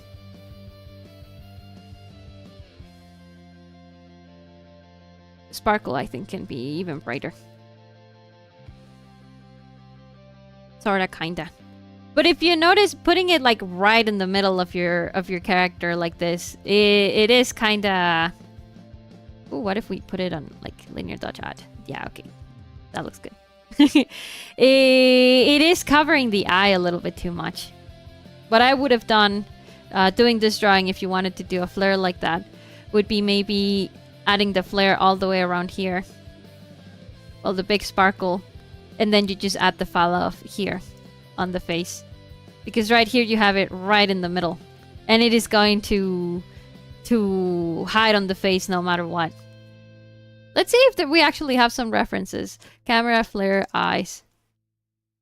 Well, no. They just go red. If there's something like the glisten of the eye, right? That sort of kind of like that is what you want. But yeah, I don't think we're gonna find any reference. If you have any reference like that gave you the idea or something, it'd be nice to see it. Search up FNAF book.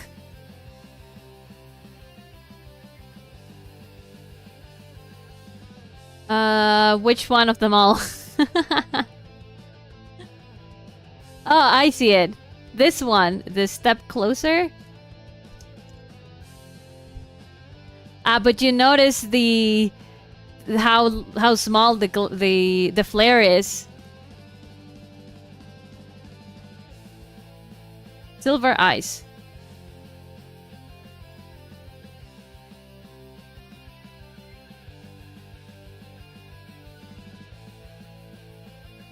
Yeah, the flare is just really tiny.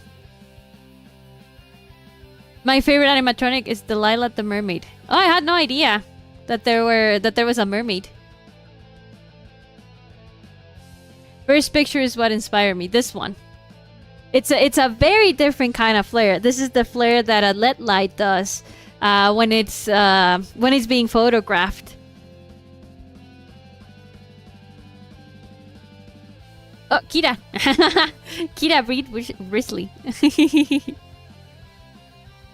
If you wanted to do that one, well, it's really different. The fact that you went with a camera flare means that it did not give the effect that you were looking for, I think.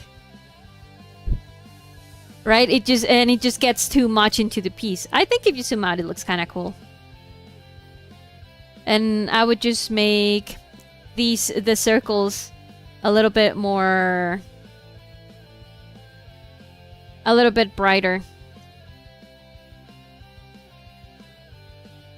Like, I just go like this on a linear dodge add mode.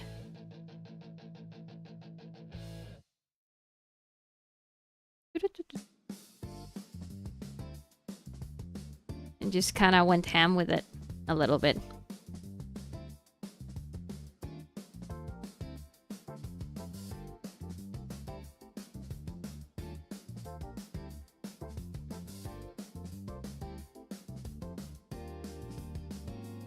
And we need another circle right around here.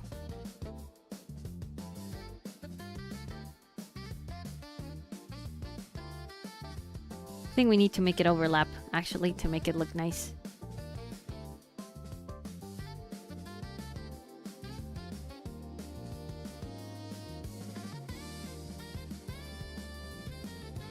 Sorta, kinda. I think I went a little bit too far. Yeah, compared to the reference. And it goes small, medium, and large. But it's like this one has to be a little bit larger.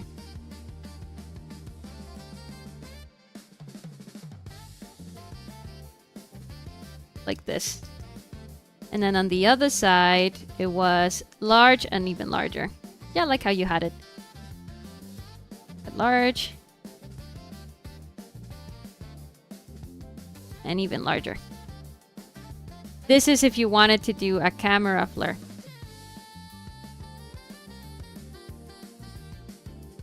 The problem with that is that, you know, it's way too invasive in your drawing. I like Springtime and Nightmare Foxy. Nightmare Foxy is really scary. Like, if you wanted to do something like the books, which is like way less invasive and stuff. Where's the other line? Ah, here. Line. ¿Y tú qué eres? At the other reference line. We don't need that. If you wanted to do it like the other book, oh well, like the book that you had, it would have been something like this, right? You had your very bright middle that you could have gone even brighter than your sclera. Like you could have gone pure white here just to show off really the intensity of the stare. And then you could have added, instead of adding this black part here, you could have gone all throughout it with the eye color. What I would have done.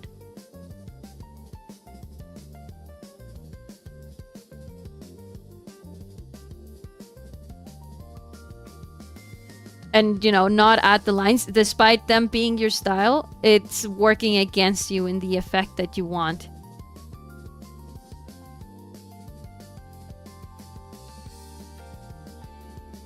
And you can go a little bit lighter at the bottom.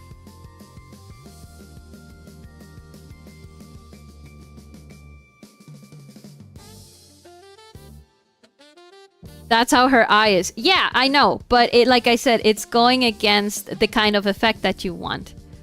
Right? We know that Freddy Fazbear's eyes don't really look like that, right? Freddy Fazbear. You know, they're white and they're like, they have a pupil and everything. But if we want this kind of effect here to make it look like it's actually emitting light, we really need, I guess you have to decide what's more important, the style of how the eye is, or the effect that you want for your message, for your storytelling of your character.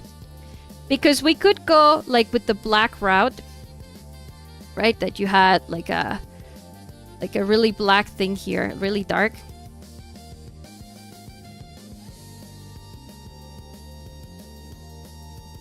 Like this. And you have your lines and stuff right here. And you had some lines here and here. Right? Yeah, and you could have just done a straight dash. A straight dash with two lines above.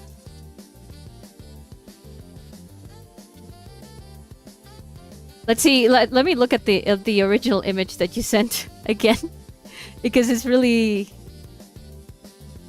it's kind of hard to make out.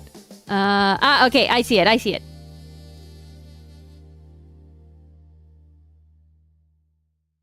So we could do it that way, right, to protect character integrity. Around here. And then you have two lines above it. Right? And we put the pupil that's pure white on top.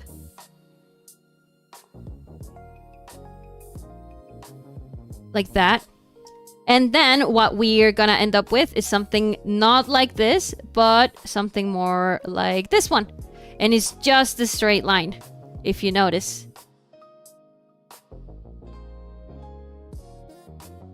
Let's go with a pink. Because that's gonna be the reflection of her eyes. And we can put it in an linear dodge add mode. We go like this and with a low flow.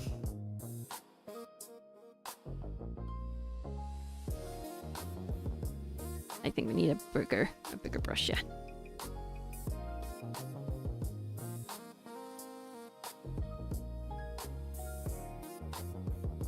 Let's make it a little bit more tapered off.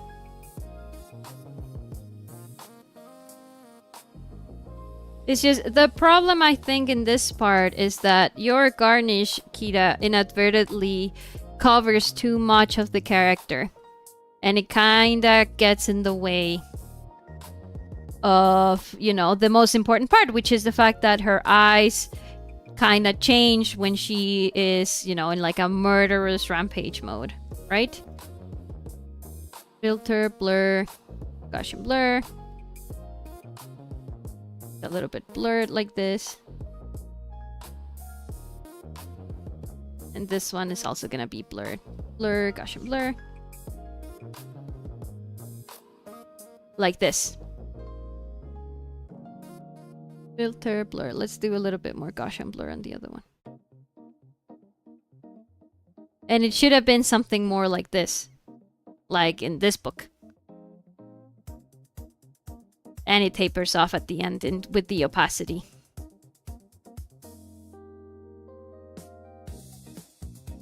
Merge layers, merge layers.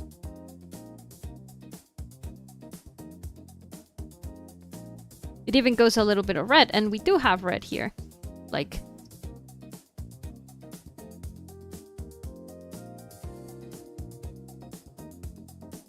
you know, which is part of the environment.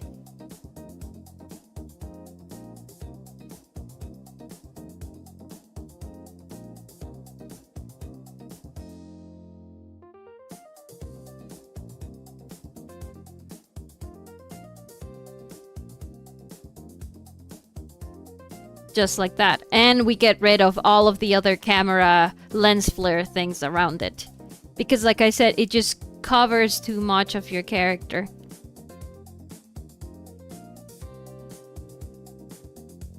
It's my opinion anyway. Your opinion may be different. I think it did look cool. Like I said, I don't think it looked bad. But it was a little bit hard to read. And it was a little bit of a hard sell. Because your lens flare, sadly, lens flares are something that's really, really strict. And if you don't follow it exactly how a lens flare behaves, people can read into it. Well, they can notice.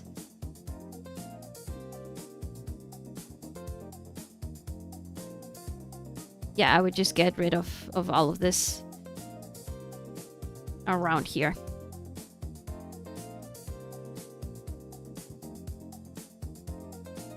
Because all it's doing is just hiding a cool part of your character's design. Which are, you know, one of the most important parts when you're doing a drawing, the eyes. You can show, you know, not showing the eyes in a drawing is gonna be a very, very ballsy move. Right? Like you should have a very strong reason why you're not showing them like that.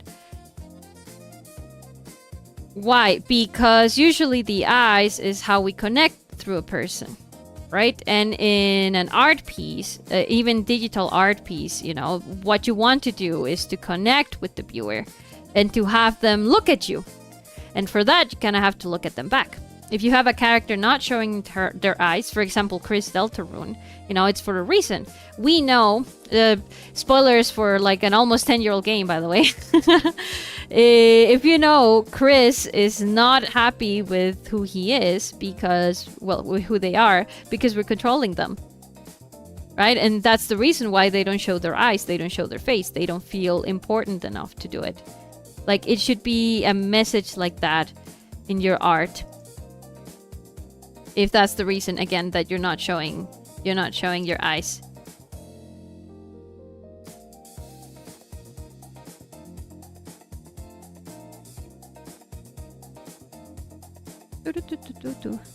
Girls never read, her eyes are just, girls never read Daredevil. Oh my god.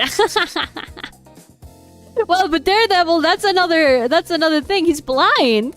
Daredevil's blind. You know, I mean, if Ash were blind, then sure. That, I think it'd be really cool to show kind of maybe, you know how sometimes blind people have like cataracts on top of their eye and it makes their eye look like super cloudy and stuff.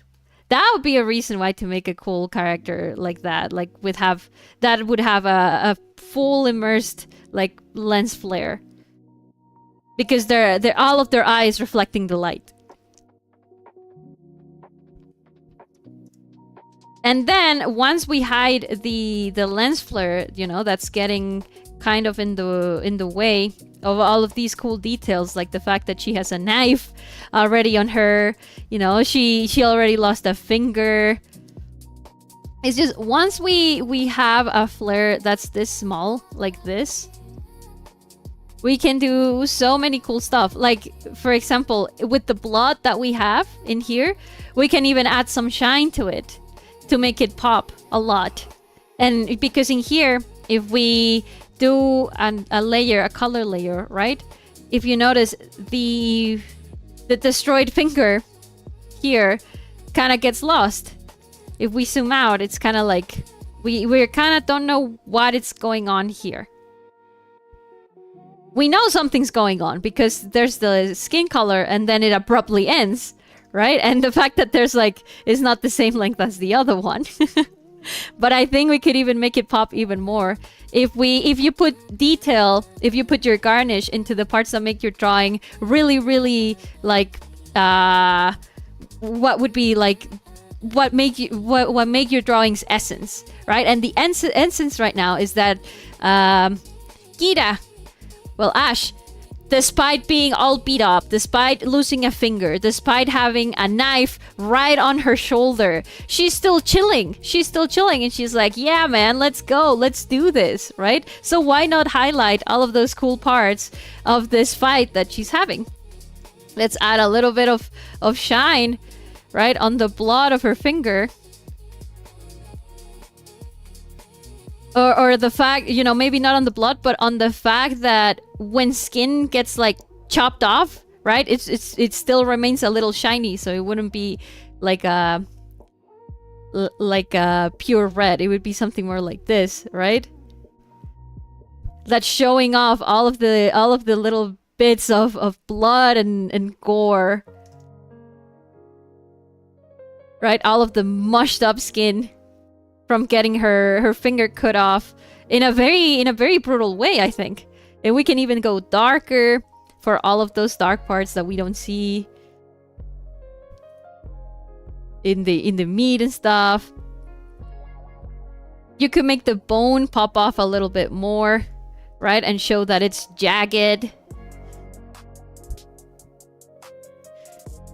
Because it wasn't a clean cut, right? We can see by how the skin looks around here. It was not a clean cut. So I'm pretty sure her bone would have like splintered, for example.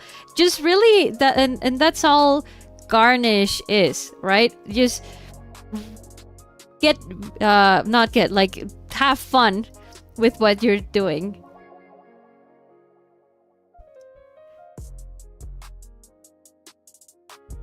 You know, like her splinter bone or something like that. And we had like an inside part here.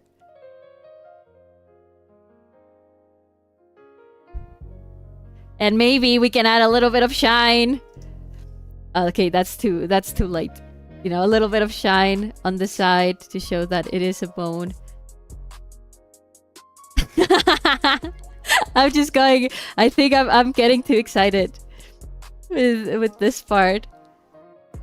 And we do, you know, your line art that you like.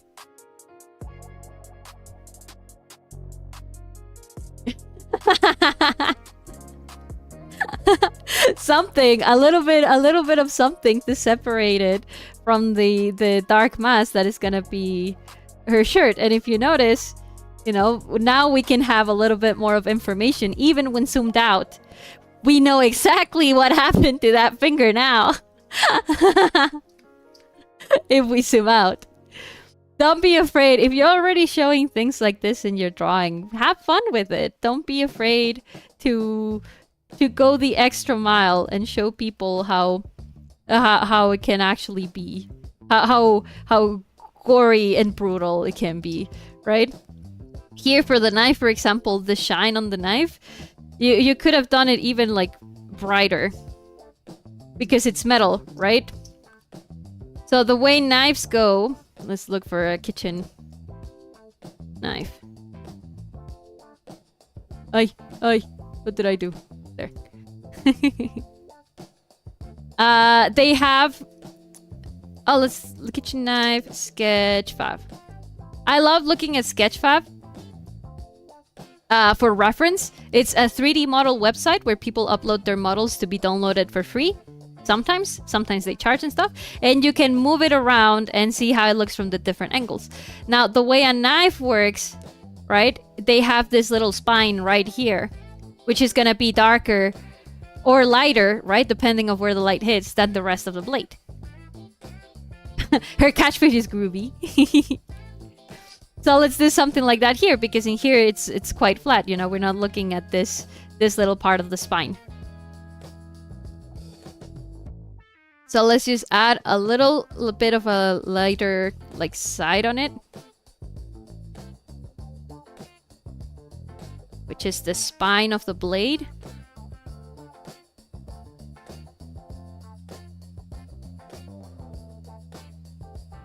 I feel like the sponge lady. Do you guys know the sponge lady? The one that's showing people on an old instruction video of the 90s how to do things with like sponges and paint. And she just goes, oh my gosh, and then if you do this, oh my gosh. And this is how I feel right now. I think the shine is fine as is. Its dullness adds context. Oh, okay, yeah, we can totally do that as well. But we do need to still add the spine because it's part of the 3D shape that it has. This is, for example, a dull knife with blood even. Just watched a video of it recently, yeah. And if you notice, it can be as dull as we can. It's like super cloudy and scratchy and stuff. But it still has the spine and it's still lighter than the rest of the blade where it is. So we can do something like this, right? And then we just add a little bit of texturing. I see that you added some noise here. We can add a little bit of texturing for this. Funny enough, I like to use my, I think the cloud brush, a cloud brush that I have is gonna work really well. Yeah. And you put it on clear mode. And this is just kind of gonna add, oh, okay. I should have done this in another layer. All of this light part here. Layer, new layer, be a cut. Okay. And you can get like, you know, like texture brushes for this, or you can do it by hand as well. By hand, what I would do is go in with the eraser, go really small, and just kind of do chips like this. I think this one fits your drawing more because you have a very thick, like, comic style line art. So we can do something like this.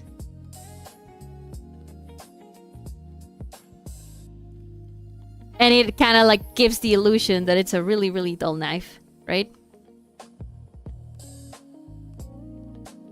You should have colored a few little parts of this.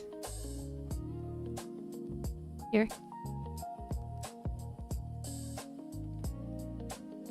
Right? You just add this as like a texture. Show that your knife, that the knife is really decrepit and really, you know, it has scratches and stuff. You can go to the light part and go with a slightly darker brush, with a slightly darker color, right? And just go. You know, just add all sorts of scratches in all sorts of directions, little ones, large ones, whatever you want. And then you go even lighter because these would have, you know, a little bit of like a texture as well.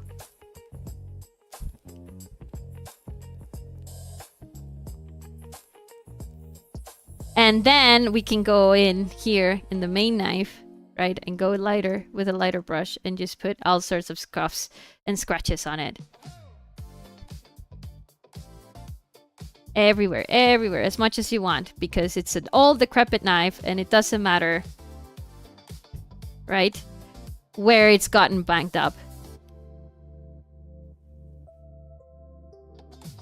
We're gonna erase where it overlaps with the blood. Again, just adding, it's just a little bit, like I said, it's really inconsequential to your drawing, but it's gonna give it a little bit more oomph, a little bit more life. Shows us the fact that the knife, for example, is like old and rusty and ugly, also gives us context into the kind of places that she goes to fight, right? Where is she fighting? Why is she fighting? She's fighting against some really sketchy dude somewhere.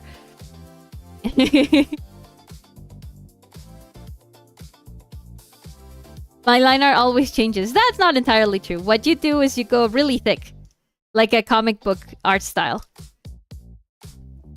I can tell immediately that you do something. So many artists think that they don't have a style, but I know you do. I know you do. Right? And just doing this, it gives the context of what kind of people she's hanging out with. We can even go in and add a little bit of shadow to it, because, you know, knife groups are gonna have like a little bit of depthness. So you just choose a couple of them to be like really deep, and you just draw the shadow like right next to them.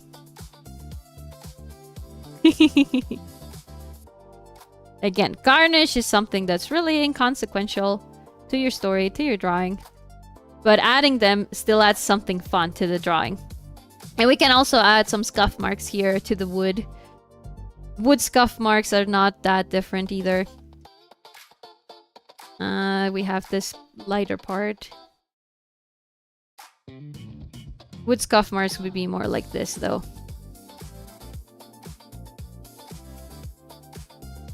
Like parts where the wood has like started to break and it's showing through. I think. I would need to look at like wood. A scruffed wood to kind of get a better idea. Also, in her lower hand, she's holding the lament configuration. What's that?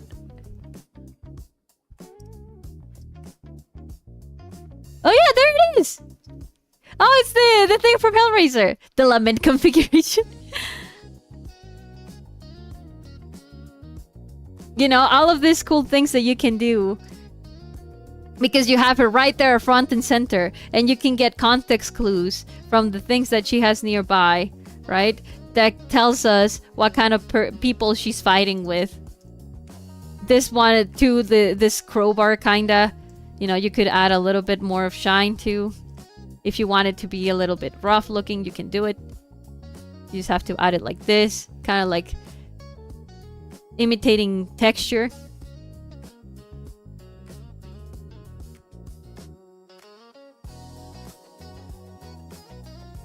I think for corroded metal, it kind of like scatters the light in like little balls. Sorta, kinda, right?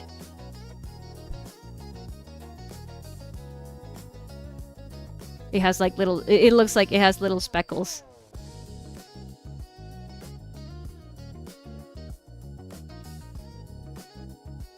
Sorta, kinda like this, right?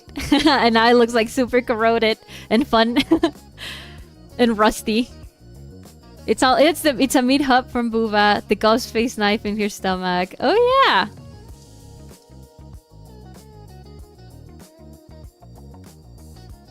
She's not gay. What's her pride flag then? Well, only gay people get pride flags.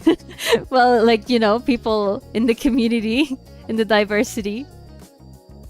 In this one, since it's a little lower, I don't know, like it's really hidden. If you wanted to like showcase it, you could also add a little bit of shine to it, like make it more prominent, show it off rather than hide it. But I also get that because of the pose, there's not really a chance to really show it off in the way that you would want, right? What you could do is, like how we talked about in Solis's drawing, we could add like a bounce light, where this part that is way further than the knife, we can make it a little lighter. Because of the color of your ambience, it would be kind of like this kind of color, like a reddish.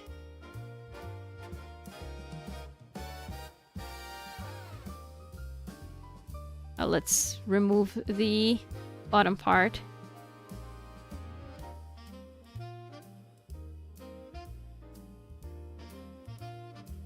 Put it on screen mode and we lower the opacity a little. It is gonna affect your line art, but it can also make the knife pop a little bit more.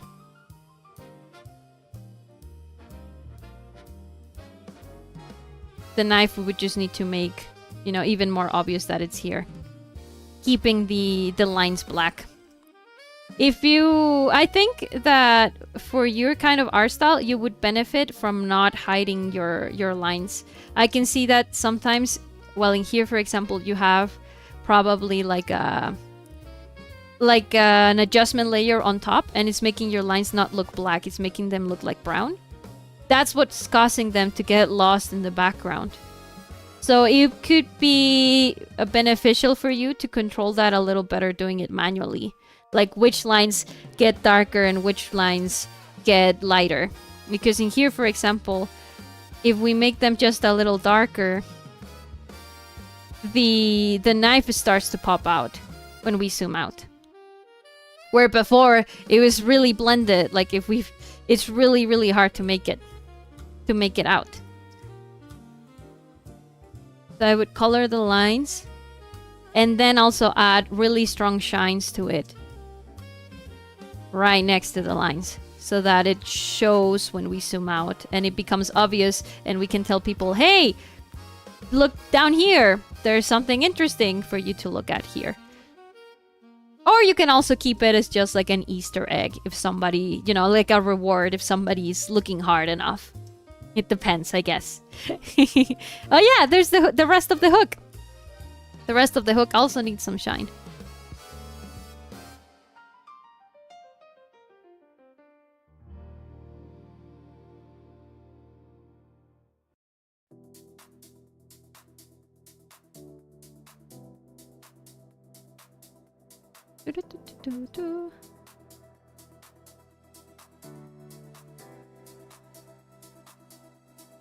Like this. To kind of differentiate, you know, like the three-dimensionality of the hook. You see? All we did was just add that. Just add this little shape right here. Oop, wrong lasso. Right here. Because in here, like, we're looking at it too much from the side. Let me check actually the perspective. So you have your hook here. Ah, okay. Yeah, no, you're actually all right. But we would have maybe... It's just the fact that it's like... This part, for example, is going down here like this. And then the hook, in theory, would also have to be like this in 3D. And we would see this part of it like so. We wouldn't see it so off to the side like that, I think. So that's why doing something like this, showing the three-dimensionality, works really well. Like that. And you have the shines of the decrepit hook. The claw marks on her face is Freddy, and the burn on her tongue is Jigsaw. Oh, that's supposed to be a burn. You should make it a little bit more upset then. Burnt skin, you know, wouldn't look like just like this. It would have a little bit of a fallout.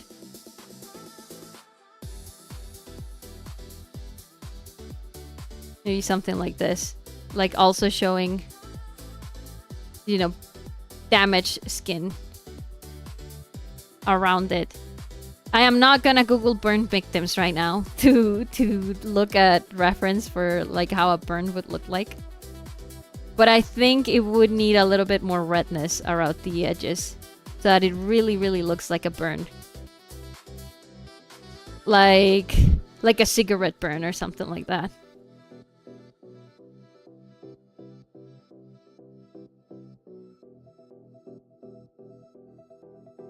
Because at first I thought it was like a tongue tattoo or something like that. It didn't really look like a burn. Google it. Do it. I am not gonna Google it. I'm not gonna Google burnt skin. But you can. You can do it, you know, after this video. I would think that it looks something more like this. Like red around the edges. Like the skin gets really, really inflamed, right? And then this one wouldn't be pure black. It would be something more of a reddish. You can make it a little darker, but it would be more reddish like this, I think. just to go along with the idea that this is flesh that got burnt. Coward, boo. Don't call me coward. Don't call me coward. But yeah, this is basically what I would do. So what did we do? We got rid of the very busy camera flare because it was covering too much of your character. The most important part, which is the face, right? We also added a little bit of more detail. Again, inconsequential, just garnish to let people know like what kind of injuries she has sustained, a little bit more clearer. Things that work when we turn the image into black and white and we zoom out, right? We made the knife be a little bit more like on the face. The little thing, the device from like Hellraiser is gonna be a little bit way too hidden because of where you put it, but it's a nice Easter egg for someone who's looking into the image. We also made this part way lighter so that it doesn't blend with the knife here and the device. We made her bone show jagged. We made the knife look more scuffed, like a knife that Jason would actually have. Well, you could even like put like water marks on it. I think that would... I'm going to leave you to have fun. Bye, Poppy. Take care. Bye, Delilah. Thank you so much for joining. You know, like you could even put some watermarks in it and stuff to see... To kind of show that it's from Jason himself, right? For the hook, I have not a lot of ideas. Maybe you could put like a little keychain here or something like that. I don't know. I wish I could stunt like Ash. We all wish. All Dead by Daylight players. So this is the after, and this is the before. After and before. After and before. I think I think we really made shine what you wanted to do with your drawing, which was the fact that, you know, she's like super cool and she can tank anything, right? And she's like, hell yeah, let's go, let's get it. And she's been injured by all of these killers and she's still going. She still has the energy, right? She still has this spark as denominated by her eye. But yeah, I wouldn't hide it again with a flare this busy, because it just kind of, it puts a lot of attention to this part, but it's attention that is like, okay, then what, right? It's taking away from the finger, from the hook, from the knife, and from all of these other cool little details, from the face even, and this, right? Let's put the focus back on them, and let's make the focus the fact that Ash is just really badass, and, you know, she can do whatever she wants and loop the killers a lot. That's what I would do, at least. Put that garnish where you actually want the attention to be, which is in your cool, you know, in the cool props that you have in your drawing. But yeah, that's probably it. Thank you so much, Kira, for your submission. Thank you, thank you, thank you. I appreciate you trusting me with this. I think we did a cool job. Next time, if you want to do like a flare on the eyes and stuff, careful of the camera flare, because it gets, like I said, like really busy in the face, and in a way that, you know, it's a lot of attention for a spot that's ultimately covered by the flare itself. And, you know, we put a little bit more attention onto your props, which was the cool part of the drawing, I think, in my opinion. Thank you so much for your submission. Yeah. And now for the last one of this stream, because, oh my god, look at the time. I went way too much on the beginning, on the explanation. I must eat and shower. It's okay. Thank you so much for joining, Kira. Don't worry about it. The bot is gonna be here. This is gonna be the last drawing that we do today. Because at the time, I had not noticed it. This is a drawing done by Sonic Speed 1, or I think on Twitter. Thank you so much for joining, Kira. If I'm not back during the stream, I'll see you in 2.5 hours. You know it. You know it. It's on. Thank you so much for joining, Kira. See you soon. So this drawing is done by I think it's That Sonic OC. That Sonic OC or Sonic Speed 1 on Twitter. Sonic Speed 1. Was it 01? No, it's just 1. Pretty sure it's just 1. Now, Sonic has been mentored by me directly, and he's also being mentored a lot by Tuatha on Twitter. If you guys know him, he's the one that does all of those cool Renaissance paintings, like DDLC characters. I really, really like his art. He draws on a phone with his finger. It's insane. So Sonic has already gotten a lot, like, super duper better. He was already really good at doing ambience and environments, right? Telling a story through that. But now he's getting really, really good at his poses and the messages behind his poses, right? Like, he's going really ham at it. And in this one, this is a drawing that he's doing for his custom Magic the Gathering deck. And it's supposed to be Monica, as I'm seeing it right now, you know, leaping out of the card, just like how she would leap out of a computer. I think it's really cute. I also really like that she has like the green light in her eyes, you know, like she's locked in. You know, she's locked in. She's outside. It looks to me like it's like a universe, right? Like, I don't know the rest of the card art, but it looks like it's like a universe, and she's like coming on top of it, like super powerful, all locked in to come into this Magic the Gathering game and really, you know, make a killing. Go for the win, kinda. Now, things that I notice here is a lot of the airbrush. It's not bad per se, and it does give the illusion that it's glowing. But it is missing a little bit more of what we talked before with Kita's drawing, right? That light does have a little bit more of substance in its glow. It's not just all, you know, like this. It also has, it starts like from harder and solid, like less transparency, to more transparency. So I think I'm gonna do that first. And also, these little parts in the middle, the color that they have, I think, is a little bit muted for something like a glow. I think it could be like way lighter. We could add like a lighter core inside, and it's gonna look like it's glowing even more, right? So let's check that out first with the physicality of the light, because light is not entirely soft. So first, let's grab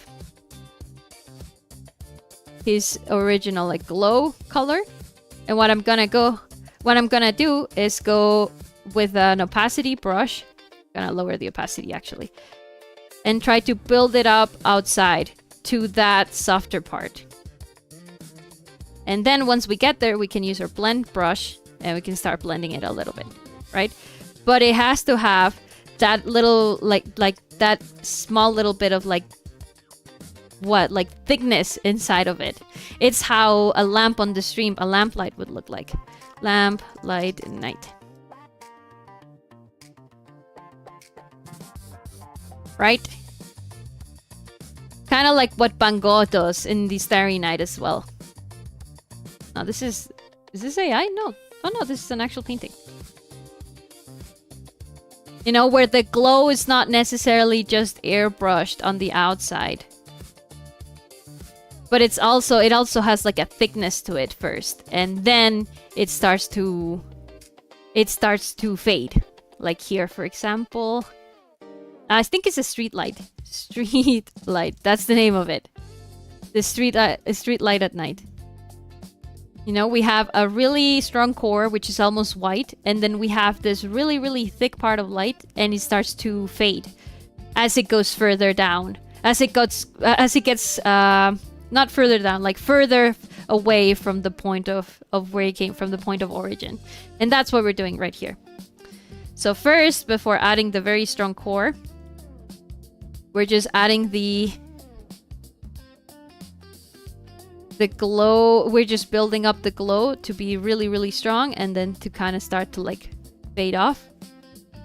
Now, if you don't have because I think Sonic uses Krita and he doesn't necessarily have the, I don't think he has the smudge tool. What we can do then is we build up, right, with this, with the brush with low opacity, right? And we build it up like this, and then you go at it with a soft brush, also with opacity, that has no, it doesn't have pen pressure sensitivity, it's just like this, and then you just start going at it ham at the corner.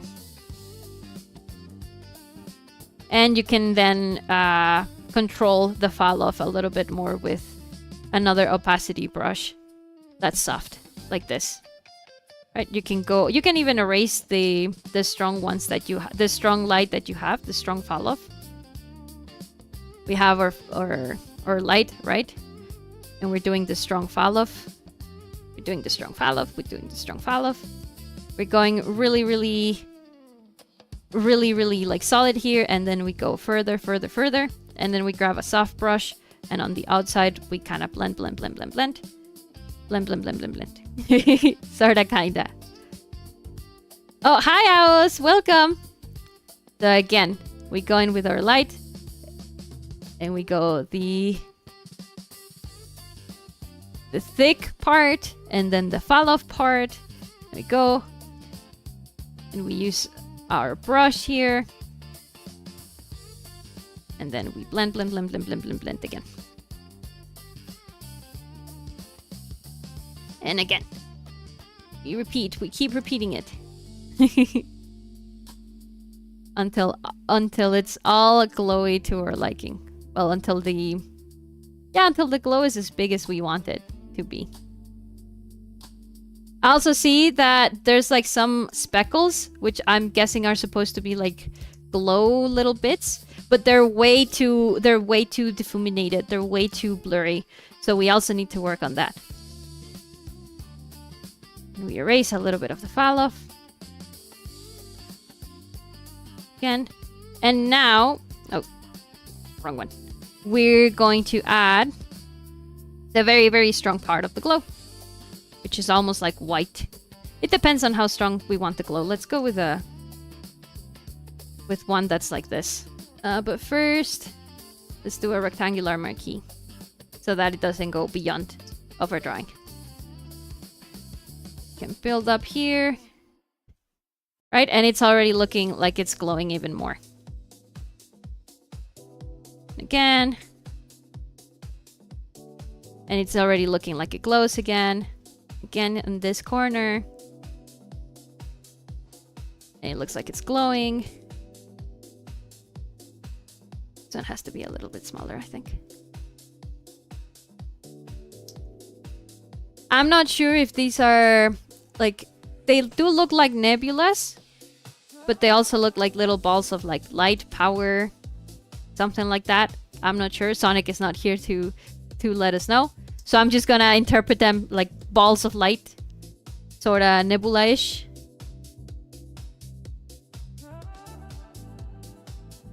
And we build up the glow.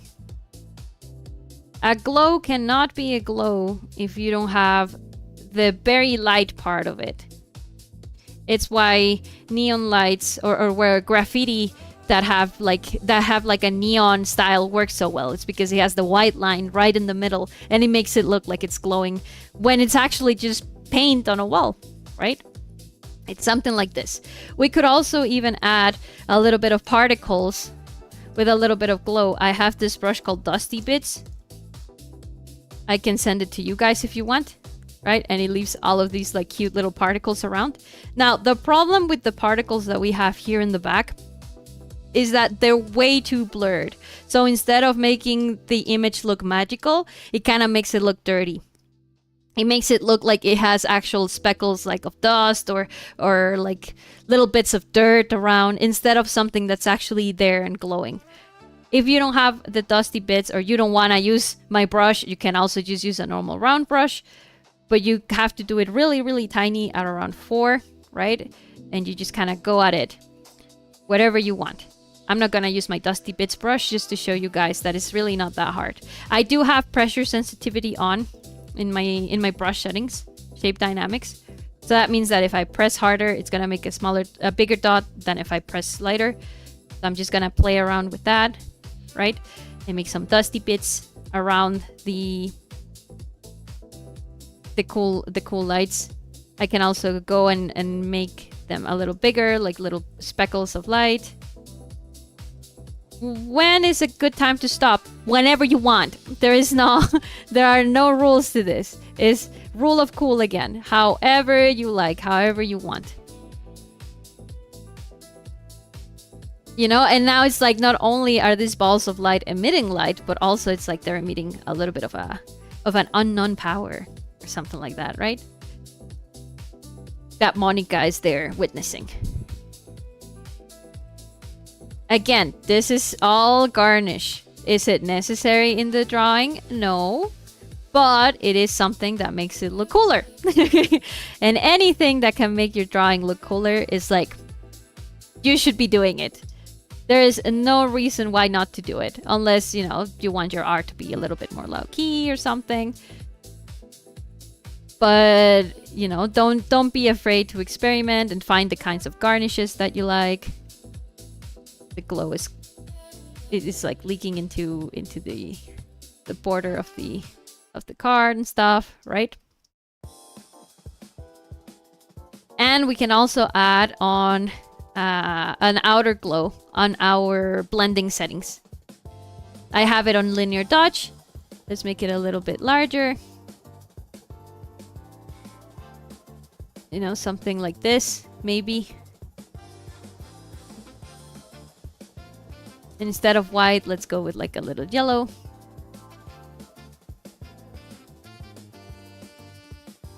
Kind of like that. And it even, like, it's making a really cool, like, light effect. And it looks like even burnt bits or something of the card or things like that. I don't know. Just play around with whatever you like.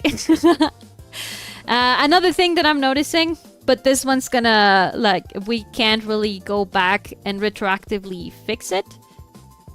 Well, no, actually, maybe we can. Let me see. Yeah, we can. So I'm noticing that Sonic did the background of this pure black. What's the problem with going pure black on a background when you have things that glow and stuff? It's just not gonna bring the glow well, like as good as you like it. It's not gonna make it look as rich, and it's gonna start having this weird, like, yellowish, brownish color on the parts that where the glow is not that prominent, right? And it's not a very pretty color. It's kind of like swamp green, right? And what we want right now for our drawing is for it to look majestic, for it to look magical, for it to look cool. Remember our talk about color theory. The magical color is purple. We can go with a very deep purple that almost looks like black, but it's not black, right? We could even go with a blue because that's like the color of the sky, and that would be like the color of space, right? And it's also lonely, it's sad, right? And she's breaking out of that to get into our universe, right? Things like that. But never... It's not that you should never use pure black. There's obvious, again, exceptions to the rule.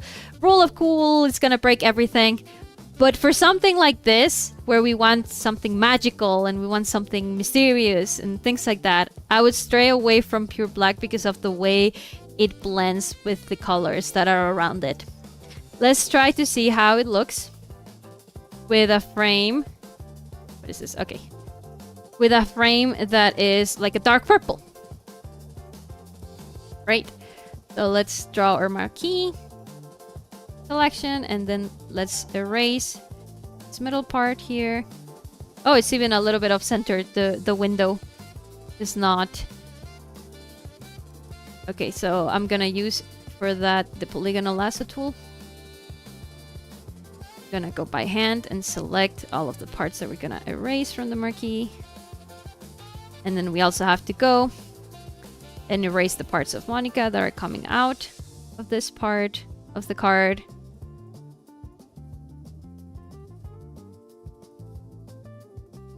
Her fingers here. And yeah, I think that's it. So we're gonna color it. Instead of black, let's try a really deep purple. Again, if you notice, I'm not going super black. It's really just here. You see how the colors mixing changes immediately? We have to add a little bit more of like, because a lot of the glow got lost in here. So let's just grab the yellow glow that Sonic had. The soft glow that he had. And let's just add it.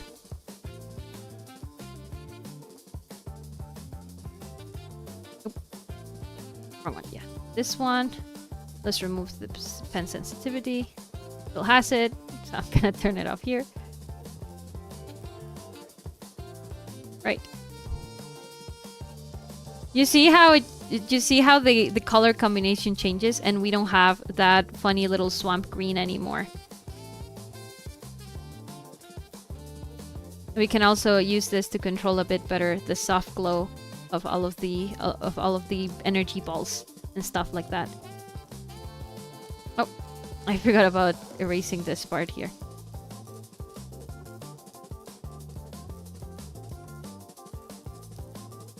And this one here. Right, we don't have the swamp green anymore. We have something a little bit more, you know, it's still a little mustardy, but it's way more agreeable than this color right here. You see? And it actually looks like it's glowing. It's getting late here, so good night for me. Bye, chat. Bye, Infi. Thank you so much for joining.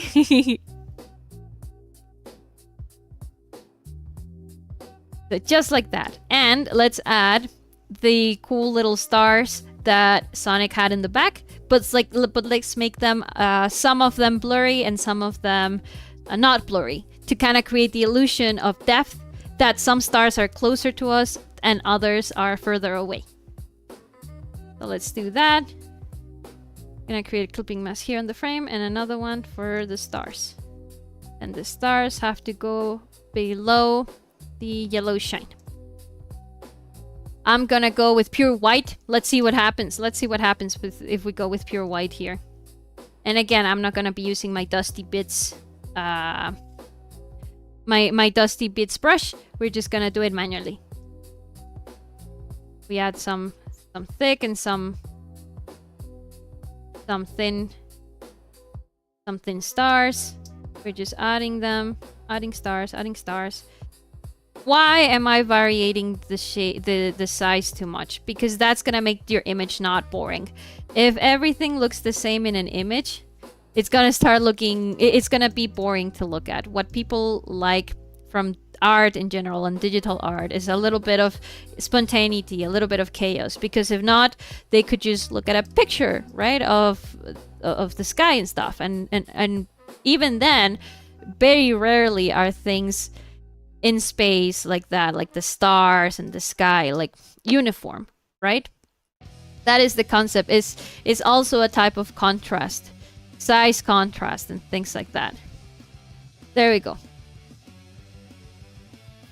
Here are our stars, and now to really give it that depth illusion, we're gonna have our blur tool, or we can also select all of the stars that we might like to blur and blur them with the filter.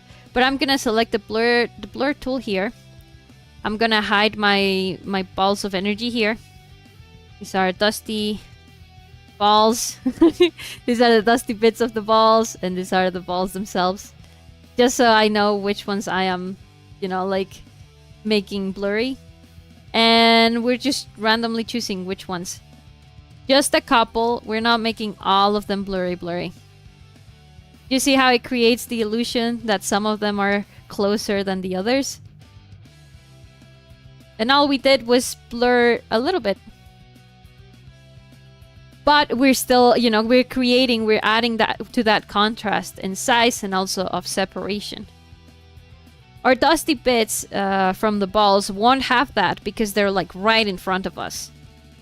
But in the background they can't. So I would do it something like this, right? This is soft light for the balls, and this is hard fall off. I'm gonna put it light balls. And this is the frame. Again, just a little bit of garnish, not that much. Now, the background. We have dark lines here for Monica. And it's okay because she's the closest. She should be the darkest, quote unquote. But then we have this window in the back. I would complete, and all of the background here, the lines are black as well. I would make them lighter. I would not make them black like Monica herself. Because it kind of like, it destroys the sense of depth that you might have. So I'm just gonna make the background a little lighter. I'm just gonna add like a bounce light there.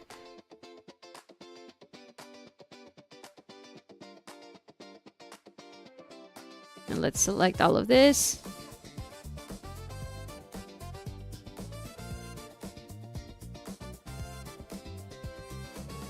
All we need is something like that, and then I can go in manually and select all of that inside.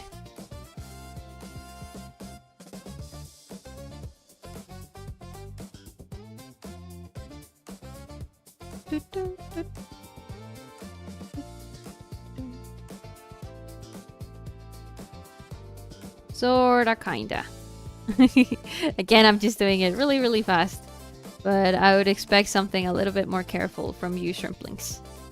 You know, when you're drawing and creating your art. For this one, I think I can use this. Yeah. And we keep selecting all of the background parts. Here as well. Here it kind of gets lost, so I'm just gonna go at it with my lasso tool. Just like that. Oh, and we missed a couple spots here. This one and this one here. Now I'm just selecting everything. And I'm gonna put a screen image over it. Like, not a screen image. A layer on the screen blending mode with a lighter color for the back. I'm gonna go with this one, I think. Now it's lighter. Maybe a little bit less saturated. Something like that. I'm gonna put it in the screen mode. And I'm gonna lower the opacity a little bit. That way we know it's like way behind her. We can erase a little bit of it. And here I'm putting a mask in case we don't like it, so it's not destructive. You know, and we can make it go a little bit darker on the bottom, which is where we're getting closer to her. Yeah, I think that looks good. I think that looks cool. And that way we can separate the planes very directly on the ones that she's leaving, the one that she's leaving and the one that she's coming towards, right? She would also need, if she's coming outside, she would need a little bit of rim light from the yellow balls that are behind her, like on the rim itself. So I'm just gonna put this background light, and let's add her a little bit of rim light. So that she interacts with the outside world from here, right? So that it looks like she's actually stepping out off of where she is, of like the classroom, and into the real world. And she's, you know, interacting with the balls of light that are around her. It's really just a little bit of rim light again. We would have some rim light here in the hair.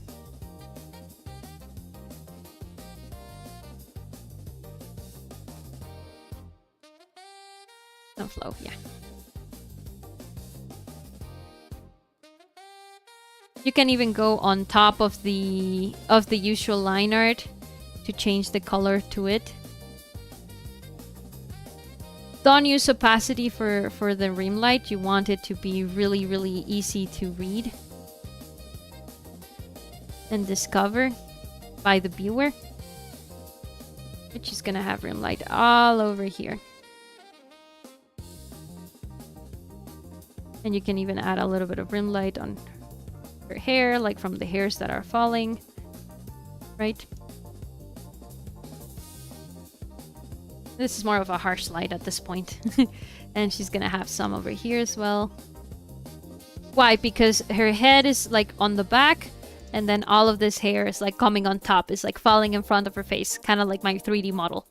So it does need to have a little bit of rim light.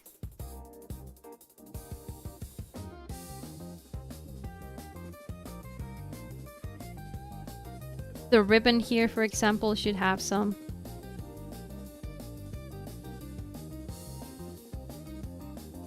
And here as well. And all the way above here. This one, of course, is going to be surrounded by light. Same as this part here in the back.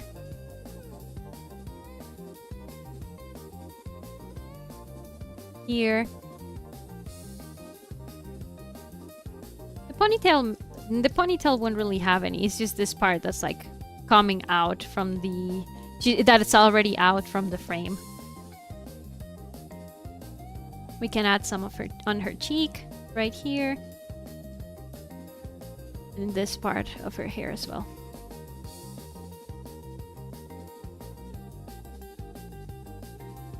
Other than that, all of the other parts in her body are still pretty inside of the frame. Nothing's coming out just yet. So we're not gonna concern ourselves with those yet. With those parts, with rim light. The lion does not concern himself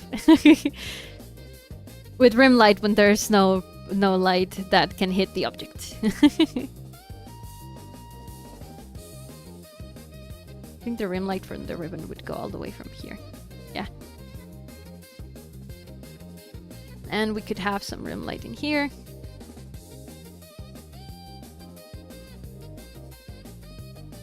And some here. From the light and how it falls.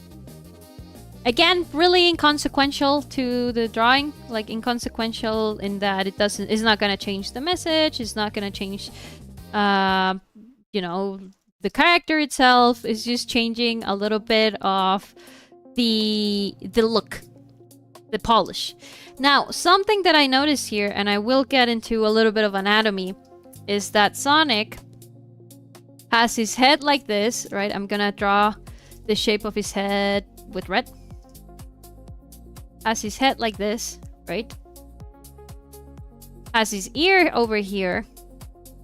And the face should actually follow it kind of like this, right?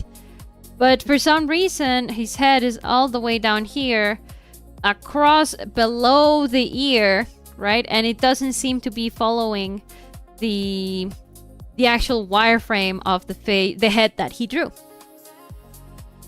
right? So all we have to do is really just rotate it a little, right? Because she's like this, and this is her neck and stuff. So her face would be around here. And this is the side of her head. All of this is the side of her head. And then that's the top of her head. Look how further, you know, you're drawing her eyes by almost the jaw. So we just have to fix that a little bit. We just have to move the face and the eyebrows to where they actually belong, following the wireframe of the head that was drawn.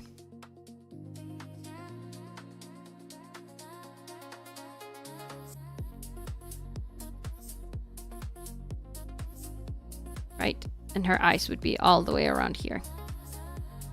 Now, the eye that's closest to us would be bigger than the eye that's further from us.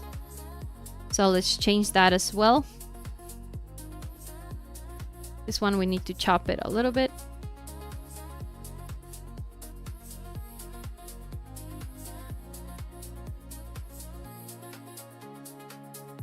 And this one we need to make it a little bit larger in size. Just a little bit.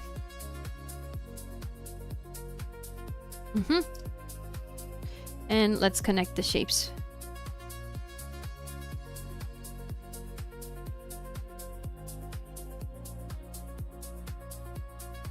And the way that you draw the eyelashes, right, and your eyes is kind of like this.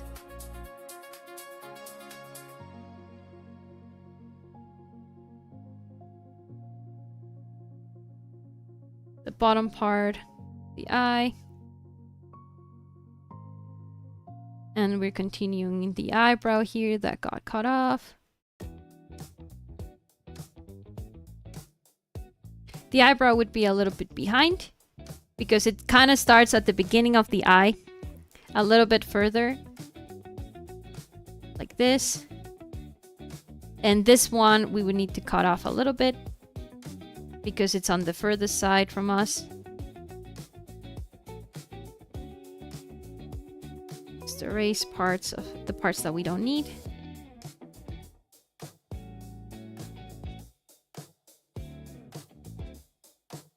Sort of kind of like this.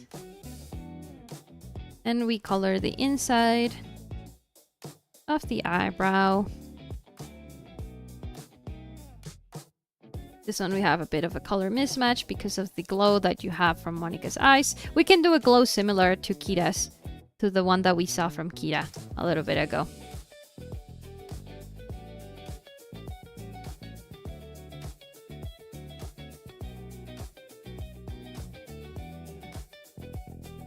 Draw the inside of the eye, the white part of the eye. And the color of the eyelash.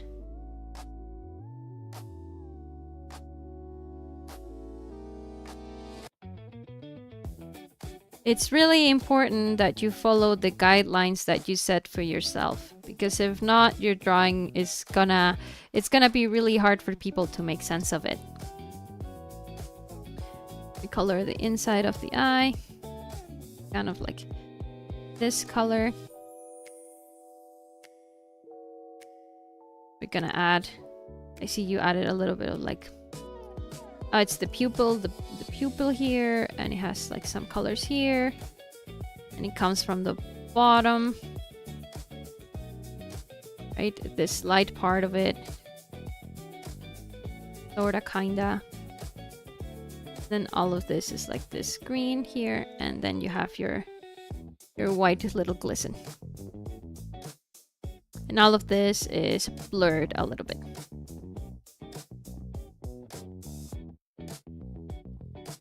Let's just clear it up a little bit more.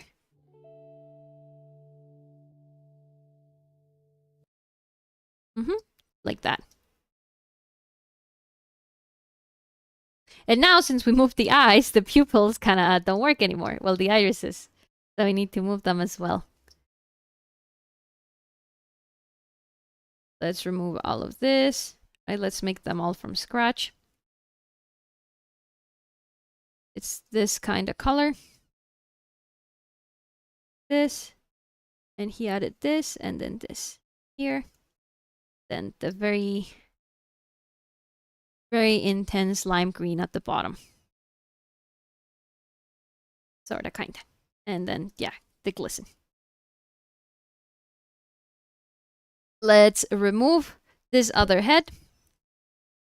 Let's make our best to try and remove it. Oop, the song went away. Let's see what other music we can put on. Let's put on Future Funk.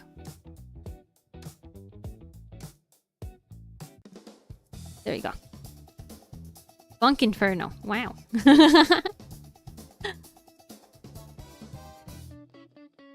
We are covering all of the old parts of the face that we're not gonna need. Right now I'm just gonna smudge them to blend them.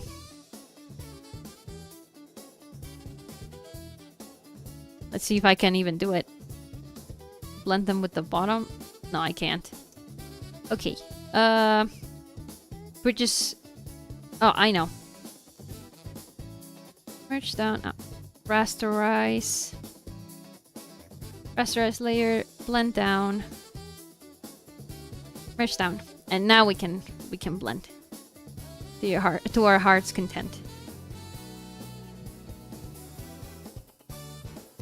This is supposed to be like this color, I think. All of this part, because of the... It's just getting weird by... Well, it just has a light effect from the green of the eyes. But it would be this kind of shadow color. And in here, it would be this kind of color here.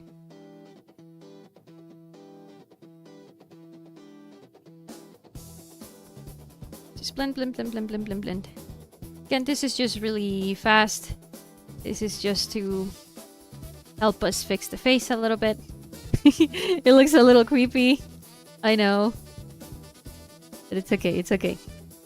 We're gonna make it look not so creepy once we add the face. And let's just fix the line art as well.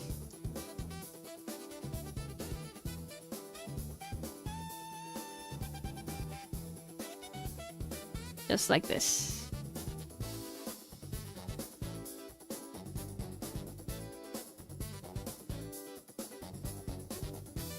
And we also have to paint this part of the face here. And we also have to paint this part of the hair.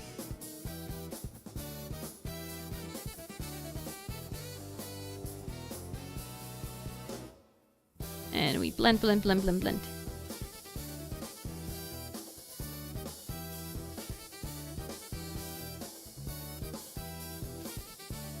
Again, just very quickly remove the face. We're gonna re-add it to where it should be, based on the guidelines of the face that Sonic made. Let's erase all of this. Let's just leave the lines that he used for the mouth and everything else. Phew. The distance between some of these are a little bit funky, so we are gonna fix that in a moment. We're gonna erase the skin around the eyes here. And we're gonna add that eyelid line in a little bit. But first, let's see where everything should go according to the guidelines that he drew. This eye would be a little bit lower like this. Again, it would be a little bit smaller from this side. I think we're kind of obligated to put them, yeah, around here. It's just this part of the hair also doesn't really follow the guideline that he said. So it'd be something like this. And then the nose, put a little bit further away. And the mouth. Sorta kinda like this. It does kinda change the proportions a little bit. So you just have to be careful, Sonic, with the kinds of guidelines that you're setting for your faces. Because at least how it used to be, it was really, really off. Like, if you want to keep the face, like, what is it, like proportions, you could shave off a little bit of the jaw and make her jaw a little bit smaller, right? Maybe something around here. For it to fit your initial proportions that you had in mind, that you like. I think actually that looks really cute. So let's do that. Let's extend the neck here. And let's just draw on top of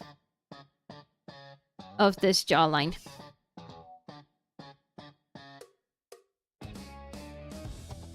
To kind of keep the proportions that Sonic wanted with how big the jaw should be.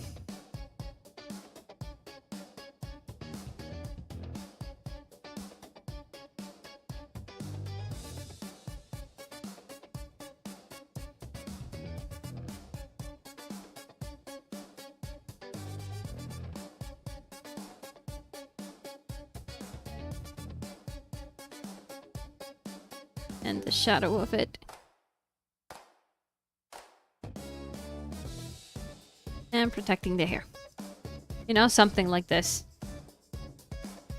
Now we have to be careful. Let's change all of these colors on the face. Just where it used to... all of the features used to sit, to a lighter color, and now we can add the shadow a little bit better, a little bit easier. The way Sonic had it was that there was a shadow on the right side of the nose. Okay. With a soft brush. I think it has to be even lighter. Yeah, something like that. I think the nose actually has to be something like this. We have to know the correct placement of a nose, anime or not. Just remember that it comes from the middle of the eyebrows. So your nose has to come from this part here. So what I like to do is just follow this part and then place where I think the nose would be on like a 3D plane. And this is the right position of our anime nose. All the way here. And that's how you know. Then you turn it off and you go, oh, yeah, that makes sense.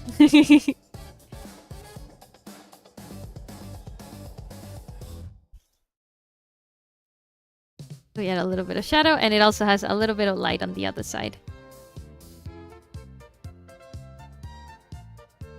I think that's way too much light. Something like this, and then like this.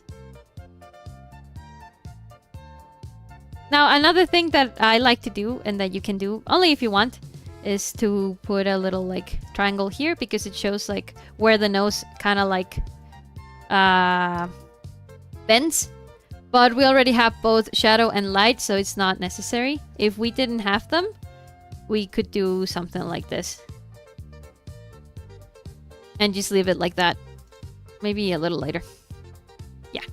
And just leave it like that, just for like that anime figurine kind of effect. But only if you want it. Again, this is all about garnish. Well, in this case, we are fixing a little bit of anatomy. Let's change the irises so they actually look like they're looking at us. Let's move them around. I think something around here would work. And then this one would have to go all the way to the right. Like this.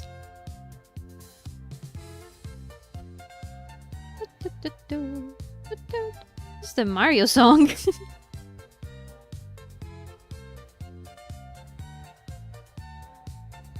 Let's just complete the eye. Again, it looks like this because there's supposed to be a glow, but we're gonna fix it in a little bit. Give me patience, give me patience. Give me love. Give me love when I'm gone. Oh.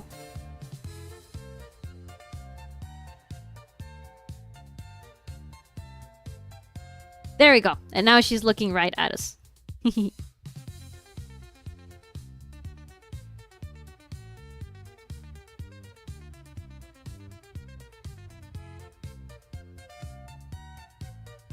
There we go. Just like that. This eye, I think, has to be... And this eyebrow have to be a little bit more like this.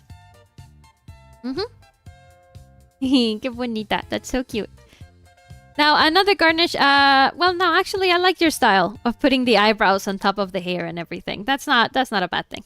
But I do know that if they go below the hair, you do erase that part of the eye.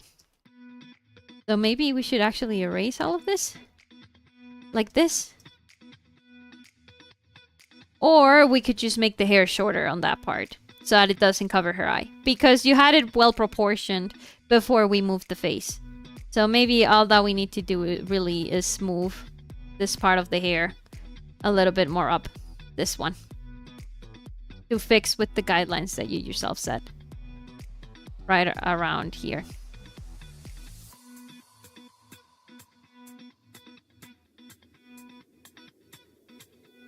It means something like this.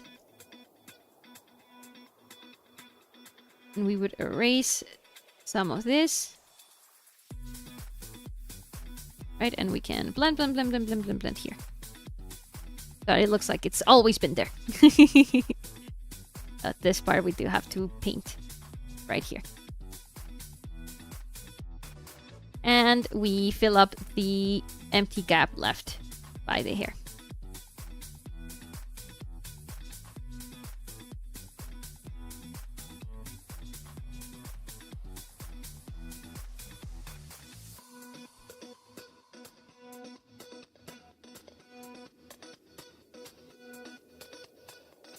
Okay, merge down, merge down.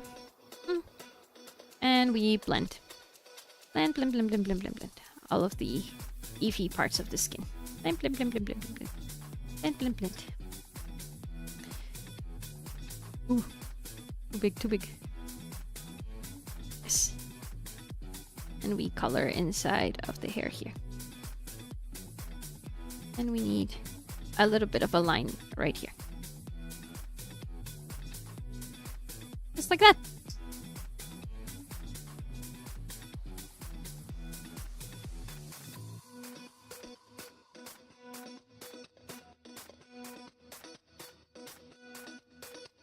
I think this is how the face should look. Well more proportioned, and again, following the actual guidelines you set for the head. We can add a little bit of blush if you want. Again, that's just a personal touch, personal garnish. Only if you want. You don't really need to. You don't have to. But I think it's cute that she's excited to see you and she's stepping out. All right, let's add on her eyes. We also have her eyelid. We should also have her eyelid fold.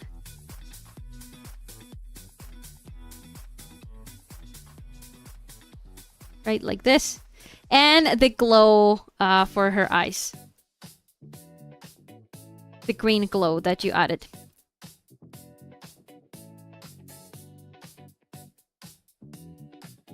And let's do it with a soft brush. A very pointed glow. And we put it on linear dodge add, I think. I would erase maybe a little bit of it because I feel like it does make some parts of the drawing get lost. Well, some parts of the eyes. Ah, maybe we just need to draw on top with like a lighter color for the eyes. For the irises. Right, so that they look like they're glowing.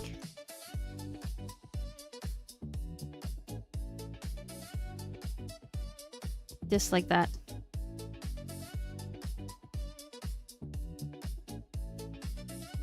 Just playing around with the glow of it. And if we're doing it like this, we might as well should cover all of this in black. All of the lines in black, like how they should have been right before we did all of the modifications.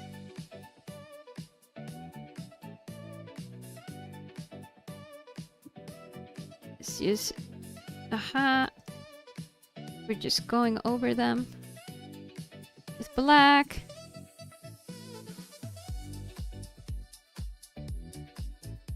Like the rest of your drawing.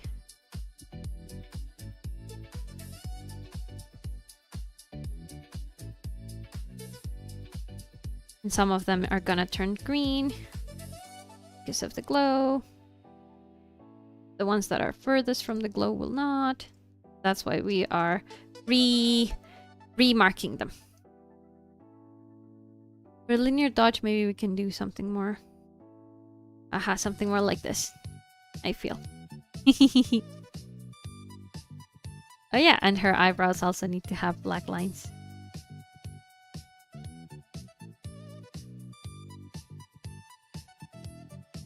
Because the glow didn't quite reach them. We can make it glow larger. The glow larger, I think.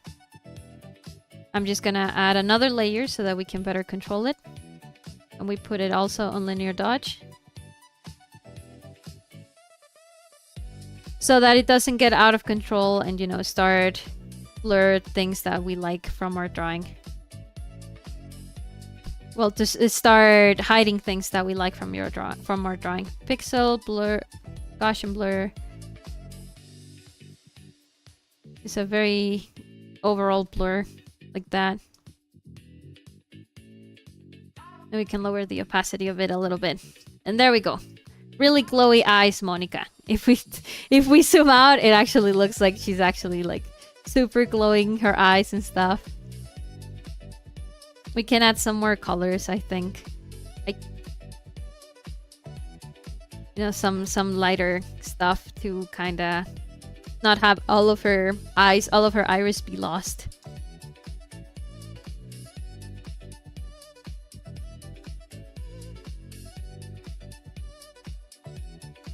All of this below part here.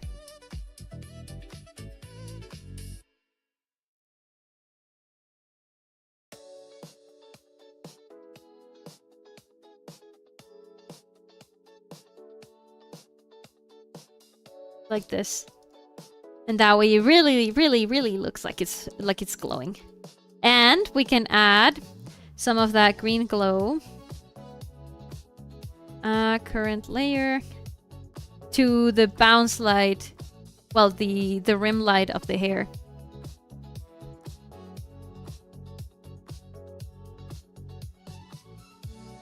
Right? Because if it's glowing so much, it's bound to show up close to the face like this. You can even put some on the eyebrows and in this part of the face.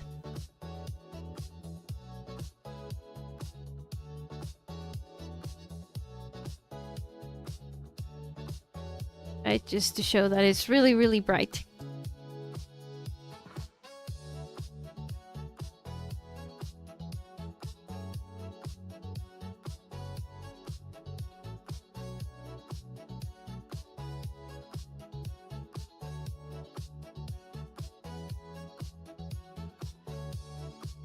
Sorta, kinda. Her eyes are really glowy. Oh, and we can even add maybe some contrast to it. A little bit of darker contrast. Oh, hi Kira, welcome! How's your shower?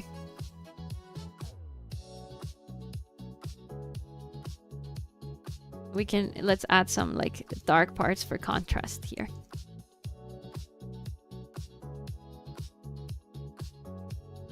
Oops, too dark.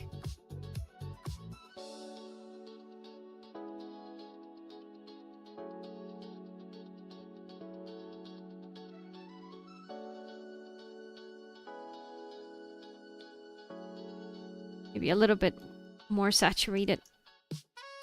Yeah, just like that. Maybe we can make them even more blue.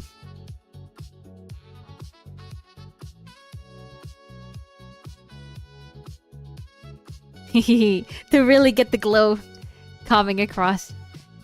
The goat is back. Good shower. Nice. I'm happy. Just like that. And that's basically all I would do to the Monica. Maybe we can add, again, garnish, inconsequential, only if you want. Stronger light on the hair.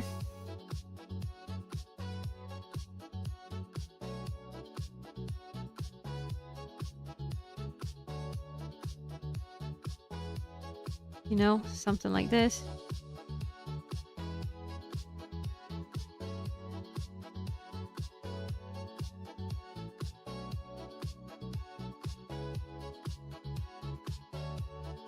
Only if you want. It'd be something more like this, actually.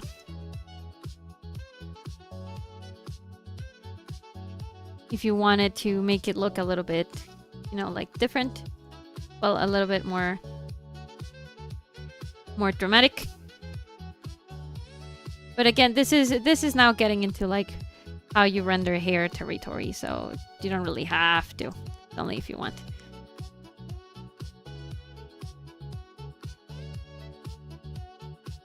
I actually wouldn't do it like this. Let's redo it. Let's redo it. It can be better than this.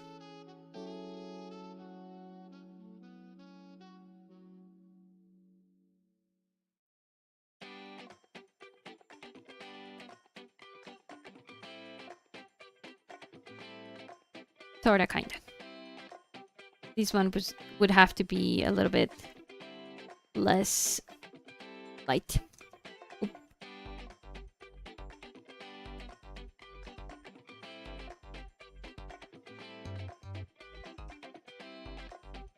This one, we can make it go all the way over here. As your very strong part of the light. But yeah, this is the garnishes that I would add to your drawing. Oh, hello, Sonic! Yeah, that's you! Good afternoon, chat. I've also returned. Internet died a while ago. Hello, Jose! Welcome back. Yeah, Sonic, this is you! Little things that we did was change the color of the frame to like a dark purple so that it doesn't look... the mix between yellow and your color, well, black, doesn't turn into like a funny swamp green. We also added some rim light to Monica to really show that she's stepping out into the cool nebulas that we made glowier.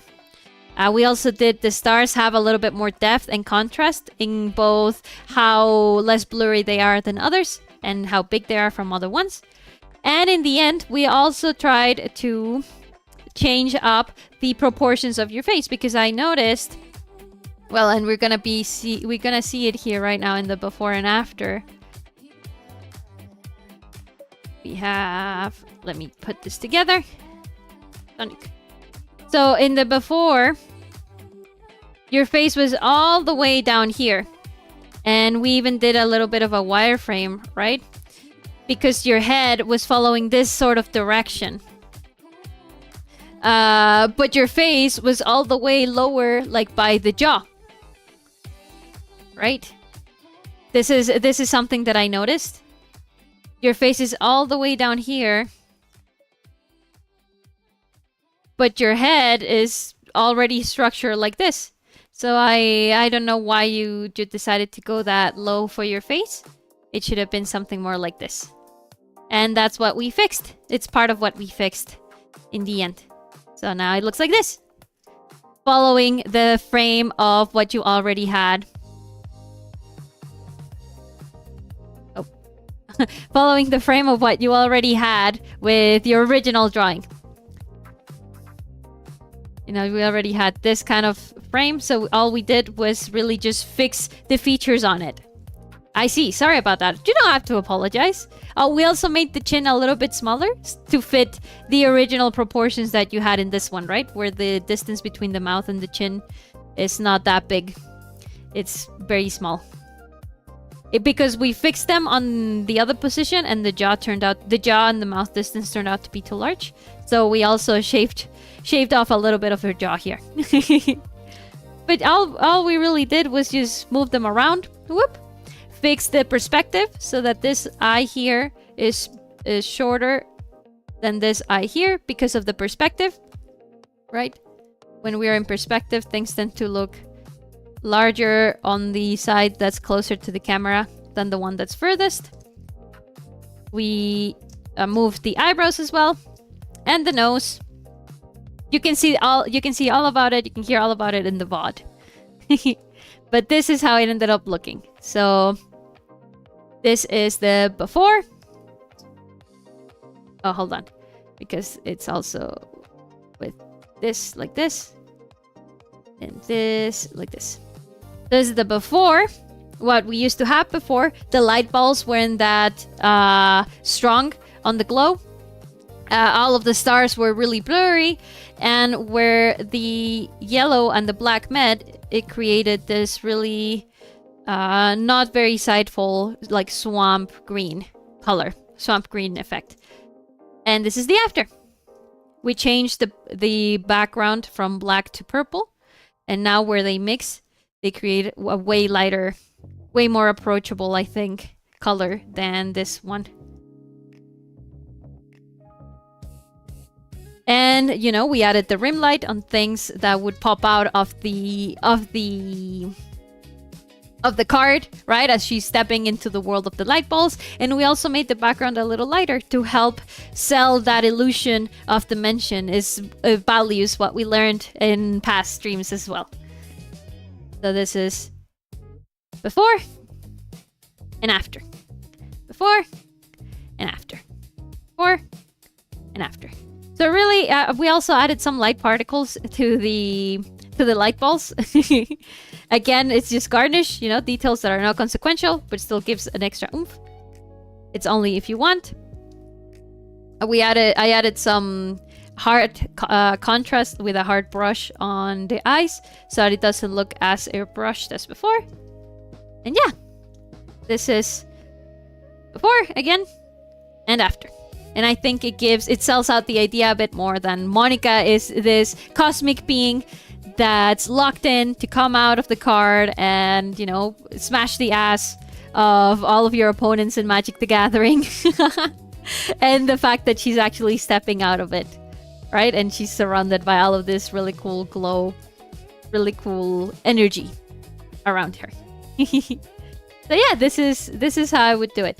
These are my art tips for you, Sonic. You should check the bot for sure, 100%. What is garnish? Garnish en español sería como decoración. Como cuando en los platos así de la comida y todo les ponen florecitas o perejil y esas cositas. It's details in digital art, how I would describe it. Details that are not consequential to your overall piece, but still gives an extra oomph. Garnish is the character from Steven Universe. Garnish, Pearl, and Amorthis. A garnish, for example, in a drink would be... Drink. Garnish. A garnish in a drink would be... No, not shopping. Like adding the little fruits on top and like a lime and things like that. Little flowers. This is a garnish, basically. And in digital art, a garnish would be little details that do not change the message, do not really change the vibe of your piece, but still gives an extra something something fun to look at. Garnish, pour, and fist. Censored. Good censor. So yeah, this is how I would do it, and this is our last drawing for the day. Everyone go follow Mr. Dat Sonic O Speed, Sonic OC, Sonic Speed 1. Thanks, I heard it for the entire stream, but I just didn't get it. Yeah, it's basically that. Es decoración, es cosas bonitas on top. Así, extra. Cositas extra. And it can really, I think it can really elevate your piece a little bit more. Like once you already have your idea and what you want to do with it, adding the garnish is like having the time to be fun, right? It's the time to have fun, to play around, and to see what else you can add on top. But yeah, this is Don't Be Dead by Daylight. Wow, that has to be your catchphrase, Kira.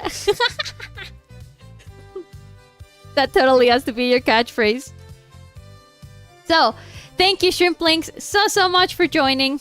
As I mentioned, for good and for bad, I'm gonna be on holiday the week of the 8th till the 15th of July.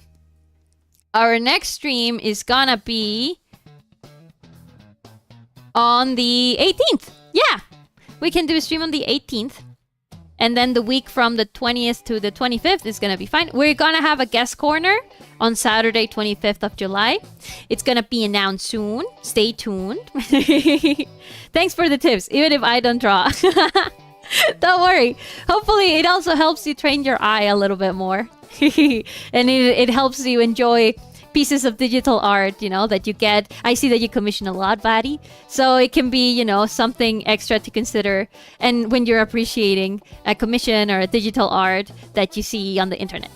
I also don't draw. Ha ha ha ha ha ha. I craft Minecraft. So again, thank you guys so much for joining. I will see you all the way till the 18th of July. My birthday is on the 19th, so maybe on the 18th we can do some cool birthday fun. We can maybe just get around and chat a little bit, right? Maybe we can do another Q&A about my life. If you guys think about me like that, I'm not sure. I'm gonna look up like ideas for birthday stream and see what we come up with. All right. Thank you guys so much for joining. Thank you for listening to my art tips and for engaging in the chat and asking questions. Thank you so much to all of the people who submitted their art. Remember, if you want to be featured on these streams, you have to become a verified shrimp in the Discord channel, grab the artist role, and then go to the channel of Art Help Submissions.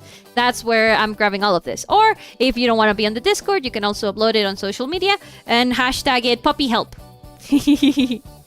Thank you guys. Community Day on the 18th. Again, we just had a community day.